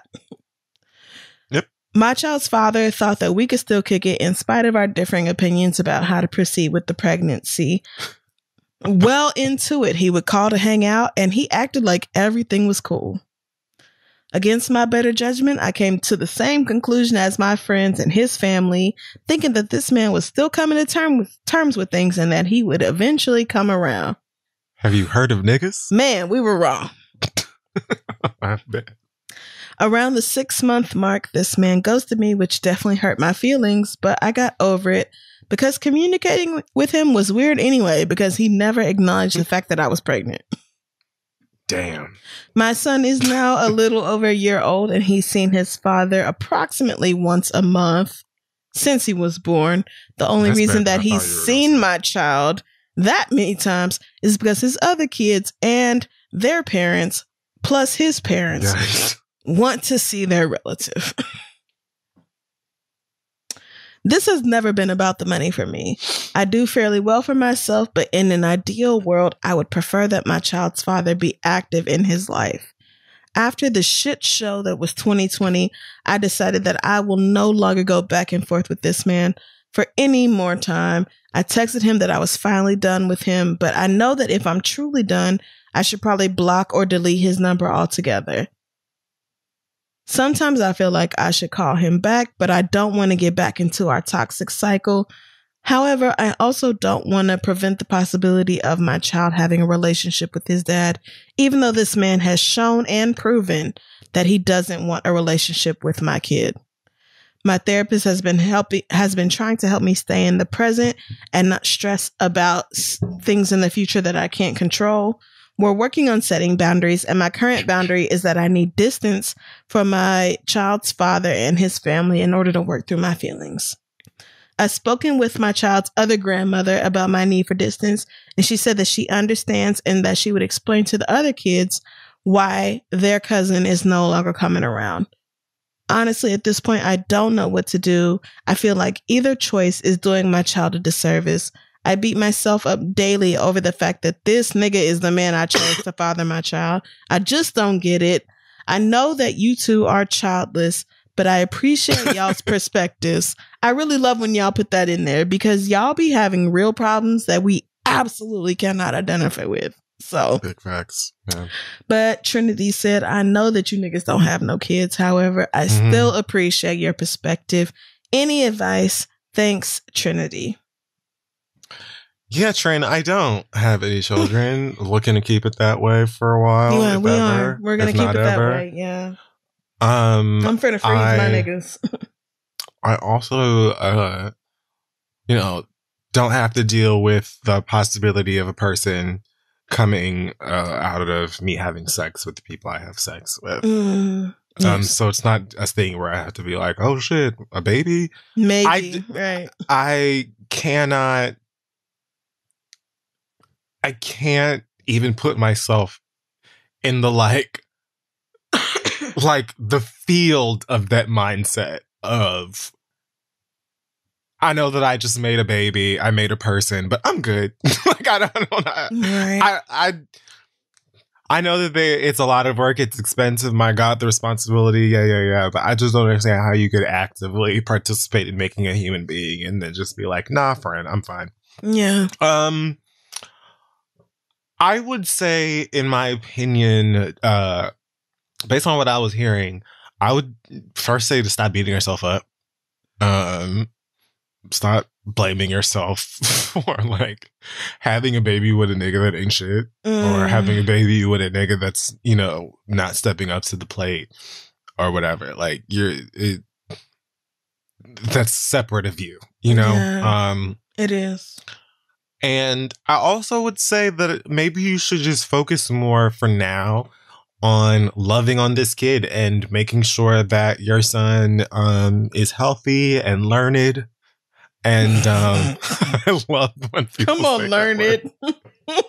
You know what I'm saying? Make sure that you're just making like a good person and instilling the right values and stuff in your child. And I think that when it's time to cross that bridge, you'll probably have a better idea of how to get across it. You know what I mean? Like versus, you know what I'm saying? Beating yourself up and putting this cloud of negativity around yourself. Like I hate when people who are like single parents like pull out their hair and lashes over the fact that this other parent isn't stepping up. Like, what are you supposed to do about it? Like you can't track him down and then make him be a daddy, So right. As unfortunate as it is, there are many people who have had the experience of a parent, father or mother, who did not care to be there or was not interested in stepping up to the plate of what that means. And many of those people are more than good. And there is no reason to doubt that your child will be more than good if he has a similar experience. But there's also the experience that this nigga will get his shit together or at some point will do better. I wouldn't hold my breath, but it just doesn't make... I don't think it's fair to you for you to be like, what if I had done this, or I shouldn't have done this, or I just don't think that it is fair and it's going to do you any fucking justice. Your son could also reach an age where if he wants to have a relationship with his father, he can seek it out, Yeah. So I would just give yourself a break because it's not your fault this nigga ain't shit. Yes, I think that's probably the best advice, is to not beat yourself up about the fact that this is who you chose to father your child. I mean, I get that completely, but also it is very frequently that people don't reveal themselves to be terrible parents until children are on the way. That is a hard fact. So, yeah, I don't know if you knew that about him in advance or not, but regardless of whether you feel like you made a mistake, your child deserves a good parent. out of the niggas who made him.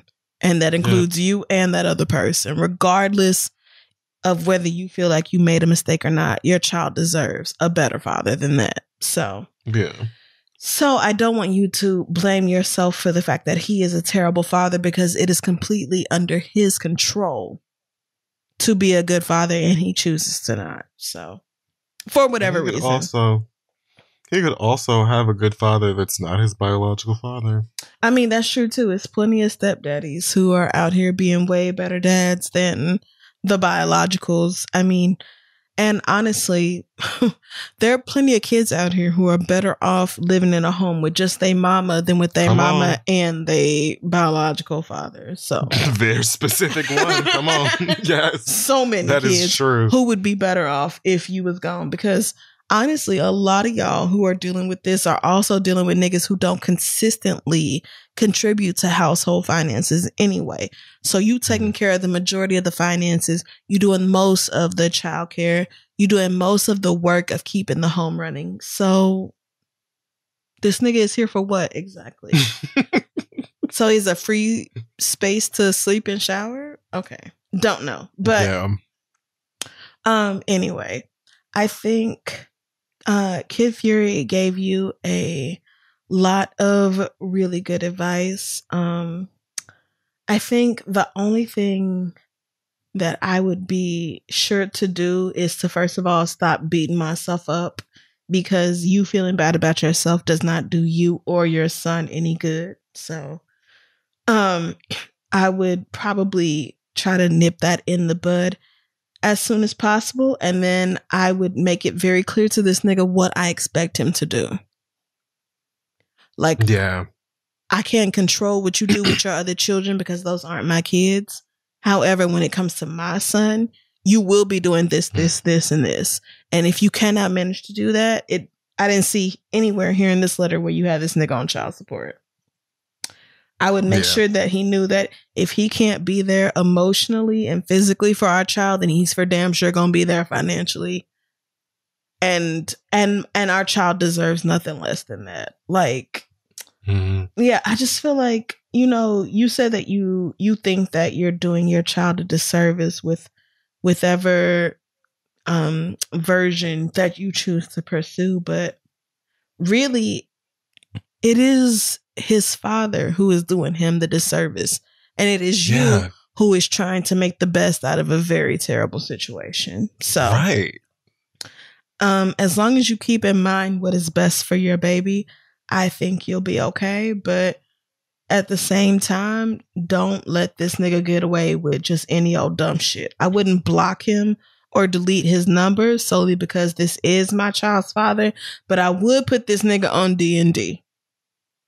I mean, there you go. Meaning, when you have something to say, I'll see it when the fuck I see it. I'm not going to be alerted out of my sleep or whatever because you had some. Unless, of course, your son is with him. Then everything would be on and ready to ring straight through to my phone. But the times when your baby is in your custody and he got something to say, listen, I'll respond when I see it, if that. And that's all you can ask out of me, and vice versa. Make the best out of a terrible situation, but remember that your child deserves better than what that man is doing. And you are not in control of what he does, because if you were, he would be a good dad. Well, so don't blame yourself for his actions. Yeah. More than anything. Yes. And best of luck to you and your baby, Trinity. Please let us know how it goes. Anything else for you, friend, before we wrap it up this week? No, I don't think that I've got anything to add to that. Yeah. Okay. So that is the letters for this week's episode of The Read. Send yours to asktheread@gmail.com. We're going to take one more quick break and be right back. So guys, this episode is also being brought to you by Skillshare. No matter what 2021 brings, you can spend it creating something meaningful with Skillshare's online classes, because time is what we make of it. And I don't know about all of y'all, but I'm definitely into using some of this time to brushing up on skills that I may have or trying to get some new ones, because who knows where any of us are going to be come the near future. But on a lighter note, with Skillshare, you can find inspiration in the moment and learn how to express your creativity. It's an online learning community that offers membership with meaning, with so much to explore, real projects to create, and the support of fellow creatives. Skillshare empowers you to accomplish real growth, bring color, beauty, and fun to your year, add vivid details, and craft complex wonders. Skillshare is also incredibly affordable, especially when compared to pricey in-person classes, workshops, and stuff like that. An annual subscription is less than $10 a month. So get on there and go off and learn something new, whether you want to, I don't know, code or highlight your cheekbones, explore your creativity at Skillshare.com/theread and get a free trial of premium membership. That is Skillshare.com/theread. Get your skills up on something and then show off and flex on your mama who told you that you were never going to be shit. And now let's get back to the show.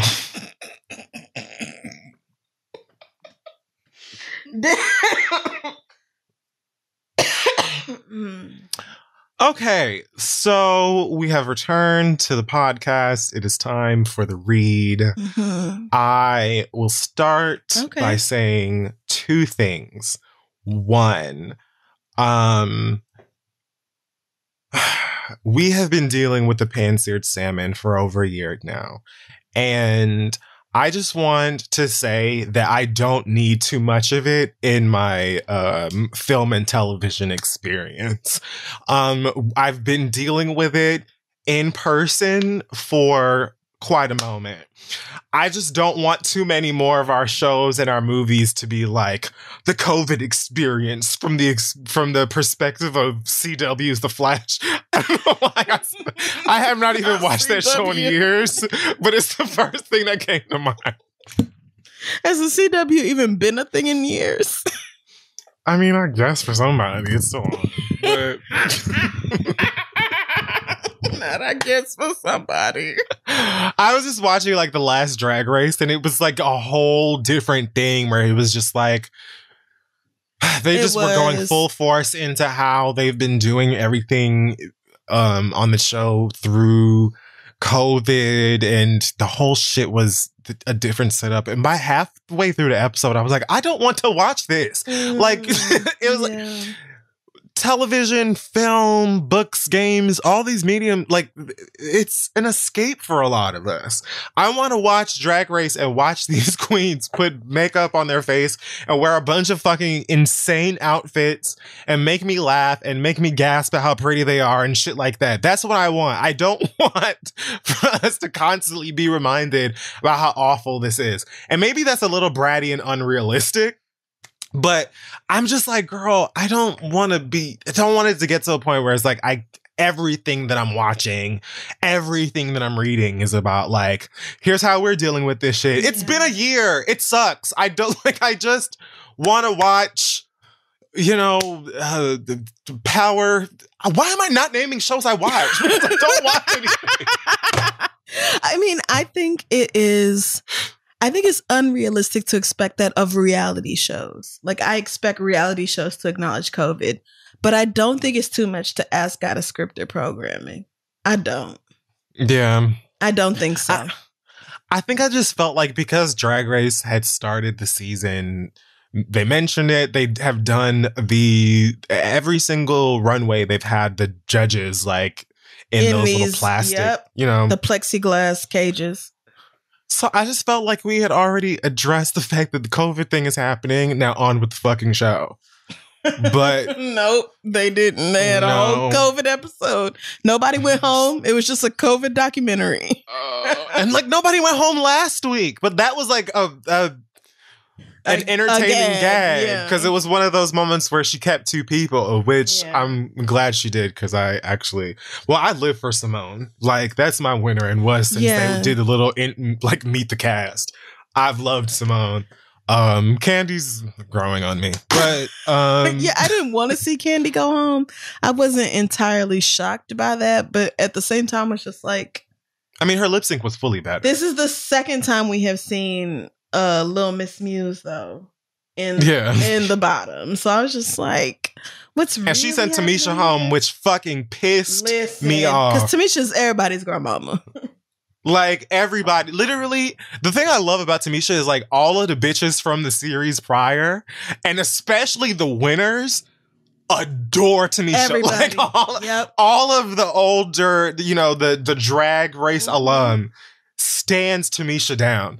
So she's respected. You know, she'll be fine. Yeah. And she'll probably be back for a All-Star or something. And I can't wait for that. But yeah, just off the topic of that show specifically, I think I am being a bit bratty, especially in terms of reality show, but like, I just don't want it to become a thing where we're watching all of these things covering COVID. Right. Like, I'm just ready to forget her. And I know that it's going to be a thing. Aren't we all? Where, like, COVID's not going anywhere. It's going to be, you know, like flu 2 or whatever. I think at this point, we're going to just get to the best place that we can in terms of treating people with it. Versus it's like, remember COVID? Like, I don't know. That's just the way I see it.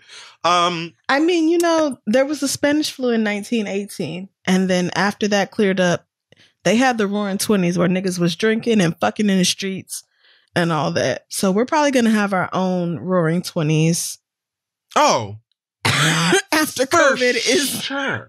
After COVID, this is the next generation of baby boomers. That's finna come up in the next, like, 3 years or so. Y'all finna start fucking, but... I told a couple of people already, like, when the streets are, like, open... Yeah. I'm quarantining. Because it's going to be bad out y'all there. Are going to be, just off the... I feel like there's going to be bath salts incidents again and, like, all kinds of... Like, the worst of the worst. Niggas are peak horny. It's going to be very bad. But yeah, lastly, I want to pass a read. Okay. Pass the read like we used to. Because I felt like my actual read was pathetic. And one of y'all gave me a... God, y'all are talented. And like, I love dipping into these things and reading what y'all say. So this one says, please make up a name. I'm going to call you Beulah. So... She writes, Dear old white lady on Instagram, I woke up this morning on March 1st to share a simple message on my Instagram timeline, reminding people that we should still celebrate Black history, stand with the Asian community, honor love in all its forms, and just basically continue to do the work in being good fucking people. The fact that you took time out of your day to log on to Instagram and comment under my post with a question as to why I keep spreading messages of division and excluding white people from my artwork, in parentheses, I'm a Black artist / illustrator, has me convinced I'm in the darkest timeline. First of all, don't think I didn't clock that you waited until the day after Black History Month to come at me with your white fragility on display. You hit snooze for 28 days and decided it was time to speak your truth. Don't forget it was you, Madge, that flocked to my Instagram last year to use my graphics to repost on your feeds so you wouldn't come off as racist when Black people were being slaughtered in the streets. It was you, Celeste, that told me how much of what I had to say needed to be said. Now that you're experiencing performative allyship fatigue, you decided you just don't give a fuck anymore, huh? I do not care that you are a 70-something white woman who experienced oppression from men at work constantly. The fact that you thought to even make that apples to peanuts comparison shows that you have the privilege of that being your only struggle. Black and brown people are dying in the streets, Polly. Are you really out here getting pressed about why more of my Black art doesn't have white faces in it? Are you really pressed that I keep calling for equal rights for people that have experienced hardships you can't even identify with? Just say it. You're tired of pretending to be okay with Black and brown people having the space to shine and be seen. Colonization is so deeply embedded in your nature that you're really out here trying to take a piece of the oppression pie. Take the whole damn thing if you're that desperate. Most of us are predisposed to diabetes because of y'all and can't handle the sugar anyway. Oh, shit. Sincerely tired of the trolls. And she attached the graphic she made, which says, today we still celebrate Black history. We still honor Indigenous people. We still stand with the Asian community. We still believe that love is love. We still strive to uplift others. And we still stand against oppressive systems. Words. And then she took a screenshot of this lady who looks almost like the host of The Weakest Link, that British lady, mixed with, like, I don't know, Ellen. Anyway. Gotcha. Her comment says, I follow you and enjoy your art. I am a white woman of 78 years who came from a poor family who never owned a home, felt oppression by men and in the workplace most of my life. There is more to my story, but I love that she said there is more to my story. Can't no, wait. there isn't, Madge. There isn't. There really isn't. I guarantee you there's not. Can't wait. And even whatever it is in there is not going to justify this foolishness. You're right. There's more to my story, but I ask you why you seem to continue the division by keep white people out of your mantras and artwork. Girl, if it's one thing white people have, it's the nerve. What does that say in English? What does that mean in real nigga words? Just why is it that you can't shout out white people when you be talking about black stuff? Because fuck y'all. Anything else? Because we're talking about black stuff, Holly. That's why. Why don't we talk about y'all when we talking about us? Because every other moment is about you, you stupid bitch. Do you know that the things that you're naming as your quote unquote oppression is like us two plus 50 other things a year? Like this whole you're not oh God, white people. Like you and the confidence. Yeah. The confidence to put that in a place where people could see it. To say it like it made sense. I'm a white woman of 78 years, clearly. Obviously. Honestly. 78 years of Karen. We knew you were a white woman of at least 23 years. 78 just drove the point home. It did. So, okay, bitch. Like, literally, this is like how come white people don't have a White History Month. Mm-hmm. Because even Black History Month is White History Month, bitch. That's why. Yeah. Because even the Black history that we teach on like a nationwide level, which first of all, there's no consistent federal guidelines at all for Black History Month. But even if we had one, it's still extremely whitewashed. It's very much Coretta and Martin, which is important, but like 1/40th of the story. So for you to have an attitude about this, it's just like, I feel like white people, I miss white people who used to understand that they were seizing things from the rest of us and stood up in it. Because these white people who act like they are being persecuted, they are not it. At least the other white people were like, I'm poor as fuck and I have nothing, but I get to oppress you niggers. And so I'll go to sleep happy about that. You new motherfuckers are acting like something is being taken away from you. The thing that blows me is it's like, it is exactly what Beulah, whatever. It is exactly what you're saying about like the truth of the matter is you just don't like black people, brown people having spaces to uplift themselves and one another because there are no shortage of places for you, Madge, to go and find other white women like yourself that have been oppressed in the workplace to talk about that and share your experiences and cry together in the Sisterhood of Traveling Jeans or whatever. So like, why come to this?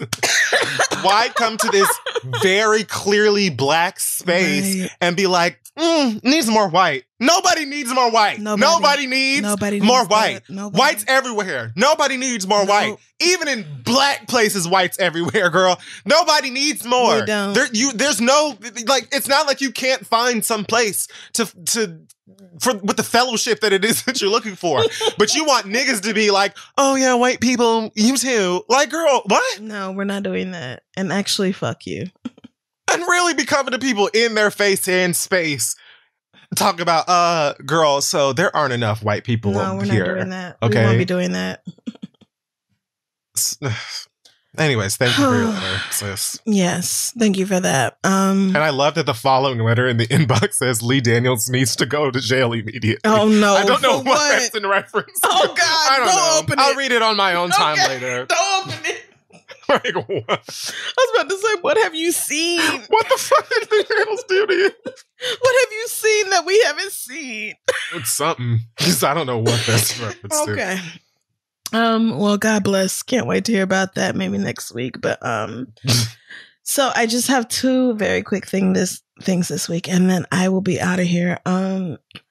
First of all, it came out this week that Donald Trump and his breathing blow-up doll, Melania, got the COVID-19 vaccine before they left office in January, to which I say, of course they did.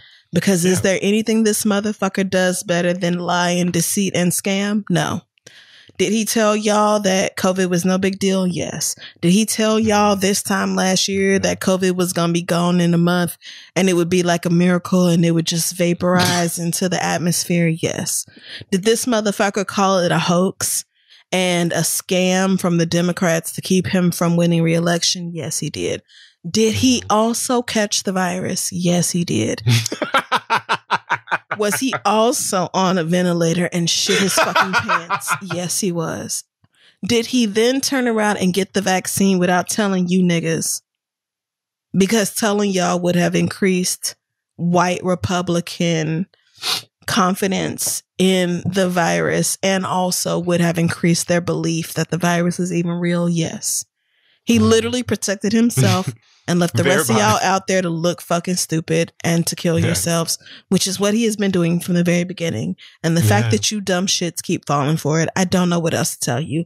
I literally only feel sorry for people who have to come into contact with the rest of you. I don't feel sorry for those of you who subscribe to Donald Trump and his ideologies and his practices and his entire way of being. And you insist that everybody else is lying and trying to frame him instead of the very obvious truth, which is that this dumb motherfucker is doing everything he can to make sure he stays rich. It's so obvious. I don't know how you stupid shits aren't seeing it, but y'all aren't seeing it. And so I only feel sorry for the people who are just going to work every day so that they can pay their fucking rent and keep their lights on and keep their kids fed. And they have to deal with you assholes in the meantime. Those of you who could be sitting your ass at home, who could be wearing a mask, who could be saving other people and simply choose not to, you can suck my dick. So that obviously includes Trump and that bitch that he called a wife. Also, I just want to bring up one simple thing, which is that although I don't often talk about the things that this show does right, because I choose not to acknowledge that we ever do anything right. That is my personality. This show does things right. It does occasionally, friend. And one of the things that we did right was talk about one Clifford Harris, also known as T.I. Oh, God. Because at this point, like we said, when that white woman got involved, we said, oh, this ain't the end. At this point, they have found a nigga to take up the case as well. And at this point, there are 4 or 5 different states that have been put on notice by attorney Tyrone Blackburn, telling them that they need to Tyrone Blackburn. That's not his name. It is. That is such like that's his name. That is like it's Tyrone A. Blackburn, attorney in a drama series. Yeah, like, and that's his name. It's Tyrone A. Blackburn, and I have a feeling the A stand for Amos. Not entirely sure. Don't quote me on that. I just have a feeling. Tyrone Amos Blackburn. Okay, don't Google Amos. Just put the A. But anyway, he has asked California and Georgia to open investigations because he represents 11 alleged victims of T.I. and Tiny, including such crimes as sexual abuse, kidnapping, intimidation, assault, ingestion of illegal narcotics, harassment, intimidation. It literally goes on and on. Of course, T.I. and Tiny's lawyer has said that they deny all these allegations, blah, blah, in the strongest possible terms. However, VH1 has suspended production on T.I. and Tiny, The Family Hustle. At this point, Disney has also ordered the check to cease production in the third Ant-Man film, which apparently he is in. I never watched Ant-Man because the entire premise sounds stupid as fuck to me, but Ant-Man's better off. I think you'd actually like it. You think I would? Yeah, it's cute. Okay, I might look at it. We'll see. I finally watched Toy Story 3. Oh, I was about to say I haven't seen that one yet. I forgot there's a 4. I've seen the first 3. Yeah, the one where Andy goes to college. Yeah. So that one was rough. I was holding off on that one. And when I watched it, literally, it took me 2 days. I had to stop it. It was like 45 minutes left in the movie. And I was like, I can't emotionally handle this.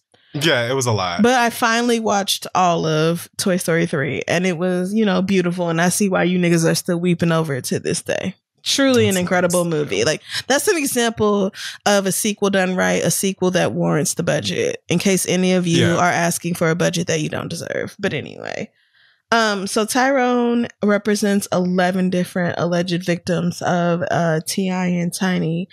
They're losing endorsements and, future lined up deals and things like that left and right. Of course, the entire time they deny it. But getting back to my original point, occasionally you and me, we get it right, friend. We do. And we got it right when we decided to shoot that sketch about T.I. and his unhealthy obsession with his daughter, Hyman. Oh, I forgot about that. Right. Thing. You would, because, let's be real. We were high. But the point remains that we were correct. Nobody who is that obsessed with their daughter's virginity, while also being the type of nigga who would raise his kids to disrespect another girl sexually, intimately, in a relationship context, in any other context you can think of. We said from the very beginning, that nigga cannot possibly be right within. The fact that you so obsessed with whether this girl is a virgin to the point where you accompany her to her fucking gynecologist visits to make sure her shit is still intact, that's an unhealthy obsession. So what are you doing that makes you stress out that much about your child's hymen? And I feel like now we have a possible answer to that. Do I know what happened? No. But will I be paying the fuck attention to see what unfolds in the courts and the justice system? Yes, the fuck I will. And like I have said before, like I saw, it's this old white lady on Netflix. She has a series on Netflix. What is it called? She's like a comic and a writer. She's white. She's Jewish. Fran Lebowitz. It's called Pretend It's a Series. Yeah. Pretend It's a City on Netflix. It's very New York. If you don't live in New York, you might be like, why am I looking at this? And even if you don't live in New York, you're like, I'm black. Why am I looking at this? But one of the things she says about like the Me Too movement and about women accusing men of different sexual crimes is that you're going to have to prove to me that she's lying. Because you know what I've been? A girl. You know what I've been? A young woman. And so you're going to, I'm sure that, like, if somebody has 100 accusers, I'm sure 10 of them are not telling the gospel truth. But you're going to have to prove it to me.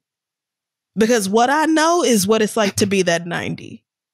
That's what's crazy to me about these stories, too. It's like when someone has like 50 accusers and motherfuckers be like, all of them girls can't be telling the truth. That's what they did with Bill Cosby. All of them don't. Bill Cosby had like 68 accusers and they were like, them hoes is lying. He was buying NBC. Girl, you realize that if a quarter of them are telling the truth, that it's still a lot. Wretched. Like, if one of them was, this would still be awful. Right. But you're like, 75 women, they can't all be telling the truth. Girl, if 30 of them are, that's still insane and deplorable. Yeah, exactly. The same thing is going on right now with Andrew Cuomo. Oh, I just read about that. And this whole thing about different aides accusing him of sexual harassment or being improper or whatever else. I 100% believe it. And you're going to have to prove to me that she's lying. Because what I know is what it's like to be a woman working in a majority male environment and having to take shit on the chin in order to continue to work. I know what it's like to have to laugh shit off, whether it's racial or sexual or sexual orientational, whatever it is. Like, I know what it's like to have to pretend that shit don't matter so that I continue to keep my job and pay my fucking bills. So prove to me that these girls are lying, and that's when I'll stop supporting them. Until then, fuck you, because I know what it's like. So that's what T.I. and Tiny are going to have to do to convince me that at least 3 of these women ain't lying. Because why do they all have eerily similar stories spread out over decades? Or at least a decade, like a decade plus. Why is that the case? Why are people able to say this story? Why are multiple people able to tell this story about you? Prove to me that 9 of them are lying. I bet you can't do that. And ask yourself why that is. That's all I'm saying, friend. I hear you. That's all I'm saying. And also, this is not related to anything else I talked about this week, but when me and Fran ended Insecurity last season, at the end of season 4 of Insecure, I said that I could not imagine how we could have a season 5 without them talking about COVID. And now that it has been a year of COVID, I deeply hope COVID is not part of the storyline. At first I was like, how can they not talk about it? It's changing the world. And now I'm like, please, please, please. I would love to see these niggas breathing in each other's faces. Nobody's wearing a mask. Niggas is in a ball pit. Niggas is in the park. Niggas is at the club. Please, like, please, HBO, please pay for enough COVID tests to where I can see niggas in a massive crowd with one another, because I don't want to think about it at all. Issa, I'm I begging. think, put on her story, like, I think she was on set and it looked like it was crazy late, like 1 a.m. or something. And she was with all of, you know, the girls, Yvonne, Amanda, Natasha. But Natasha was like in a little bubble thing. So I don't know if, like, that Amazon I don't know if that thing. was I don't know if that was like because of the set or if like that's part of the character. I would not be shocked either way. Yeah, you know way, what? I wouldn't be shocked Hold either. on, wait. I'm sorry, because now that you done said that, I'm thinking Like, about it, and her character right, being like, I just exactly. feel like it's time to start disinfecting myself. Like, that would actually be hilarious. A little light, like, yeah, comedic, but I don't want approach COVID to it like might be. ruin the last season. Yeah, like I don't like. Yes, Yeah. I think that you're striking what I'm trying to say. Like, if it. And some things, again, yeah, it would be kind of ridiculous to be like, this never happened, especially if it is, you know, unscripted, non-scripted, whatever. Yeah. But, you know, in cases like a show that I know is funny, like Insecure, Yeah. you know, or other things, I could maybe see them getting away with doing a little light something. But I don't Yeah. want to just walk back through the experience that has already been the worst for the past year. Right. I mean, or even better if she just wears it to brunch and she's just like, what you mean? Niggas be coughing. And it's Right, like nothing like- to do with COVID at all. It's just like, I'm the type of person who has this. Or even betterer, if Natasha just put it on for the picture. Right. Like I'm saying, like either way, it's funny. So, Either way, you know, we'll see what y'all do. But yeah. I just wanted to point out that I remember clearly saying that. And then I also know now when you brought it up earlier, I was like, holy God, that is one thing I wish I had never said out loud, because please spare me. Yeah. And a lot of the stuff that's been coming out as of late, like, is like the scripted stuff was already in production while the stuff was going on, which means that it was probably already written before the shit. Right. So, like, the things that could be filmed, Yeah. I'm not surprised that a lot of the stuff that has come out over the past year and some change doesn't involve it. I think over like the next year plus, we're going to see more COVID in the things that's coming out. Maybe so. And, you know, I'm probably speaking a little prematurely because, yeah, there probably will be things that I'll actually enjoy the approach to it. But I think that Drag Race episode just took me out, bitch. I was just ready to see some more. So much. It was Drag. so much. It was so much. Are you thinking about fucking RuPaul's Drag Race is like campy as fuck because that's a huge part of drag. Right. They love like dad jokes and color. It's just like it's the reason I love it so much is because it's usually very lighthearted and fun and shady, and then they have these moments where the girls are doing their makeup and shit and they get deep into whatever they're going through in their life or their experiences and stuff. Yeah. And they cry the makeup off and then put it back on and hit the runway. But most of the time it's very lighthearted, and that whole COVID dedicated shit was like, girl, no, like Please. I don't have a vaccine yet. I haven't seen my fucking family in a year. Like, just do your brows. Yeah. Well, speaking of vaccines, I did get my first shot the other day. Yeah. Shout out to obesity. Truly my main bitch. I did not hear what you said. Because my girl came through for me in the clutch, okay? If you live in New York State and your BMI is over 30, you are eligible for the vaccine. So sign I up. was like, where the fuck is OB City? I love that you don't even know what it is. But yes, I got my first shot. I had a little soreness in my arm and then I was fine. Next shot is in 3 weeks and then your girl will be fully vaccinated and out here being a fat hoe. So I truly can't wait. It's going to be so much fun. But also, you know, since you brought up Issa, anything you want to announce before we wrap up the show this week? No, not at all. Not particularly. I do think, though, I have heard that when you get the second round that you might get sick for a day. Yeah, I've heard that a lot of people have like more severe side effects after the second dose. It's like they feel sick for a couple of days, but my side effects were really mild. Like I literally just had the soreness in the arm for like maybe 24 to 36 hours. And then I was okay. But I also think I had a version of coronavirus, not COVID-19, but I think I had a different coronavirus in summer of 2019. And I think that built up my immune system against this one. I do. I really think that. Do you remember that time I went to New Orleans and I got so sick during Essence and I was sick for like 6 weeks afterwards? Yeah. And I did the show high that one time because I had to, I took that fucking lean. Nigga, yeah. I went to like urgent care like 3 different times when I was sick. And every time they ran tests on me and they were like, you don't have the flu. It's so weird. We don't know what this is. And yeah, so I really do think that was a different coronavirus. I wonder how many people probably have a similar story. Yeah, I mean, probably, honestly. And I mean, mine was in summer of 2019, which is early. But if you look at people after October or November 2019 who just randomly got super sick for like a week or so, it may have been COVID. I won't say probably, but it really may have been. So, yeah, there's that. But since, since you don't have anything else to announce, then I don't. I will say though, thank you guys for. I did read the news about Avatar Studios, the original creators of Avatar, Who?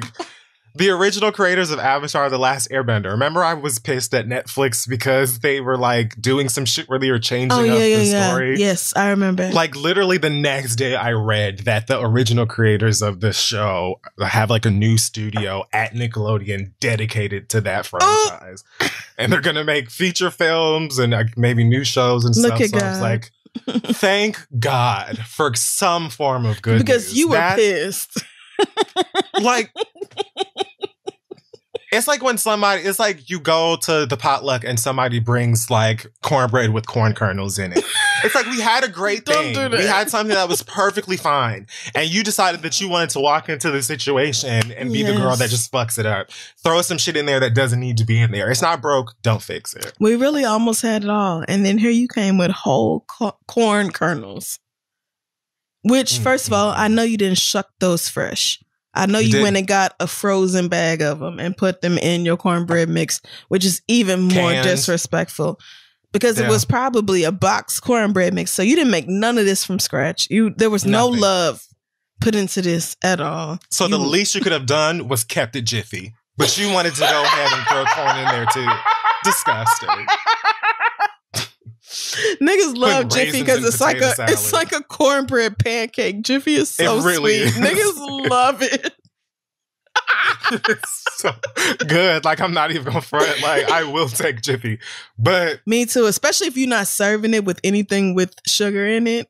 I will eat your especially if it's in the little muffin tin, nigga. I will fuck that Jiffy right on up. I'm here to tell you. Like, but I also love it from scratch. But anyway, we can talk about cornbread all night. Yes, but I mean, I can. Yeah, so let's just end it there. That wraps up this week's episode. Check us out on social media at This Is The Read. Our website is thisistheread.com. No news from me this week other than thank you so much to everybody who keeps me updated on the things I absolutely would not know otherwise, because I greatly appreciate it. Any updates from you this week, friend, before we say goodbye? Nothing for me. Stay safe out there, girls, and keep a smile on. Eat something tasty this week if you can. Hopefully from a local restaurant. Amen. And wear your mask. All right, hoes. We will see y'all. Please, Bobby Shmurda's doing it. You have no excuse. And doing it in the club. Turning down drinks to wear his mask in the club. So y'all have no excuse. Wear your mask. That man was like, I'm not about to come out and then die right after. Like bitch, I stay COVID free in jail. I'm not coming out here to fuck with you niggas. All right. No. Okay, hoes. We will see y'all next week.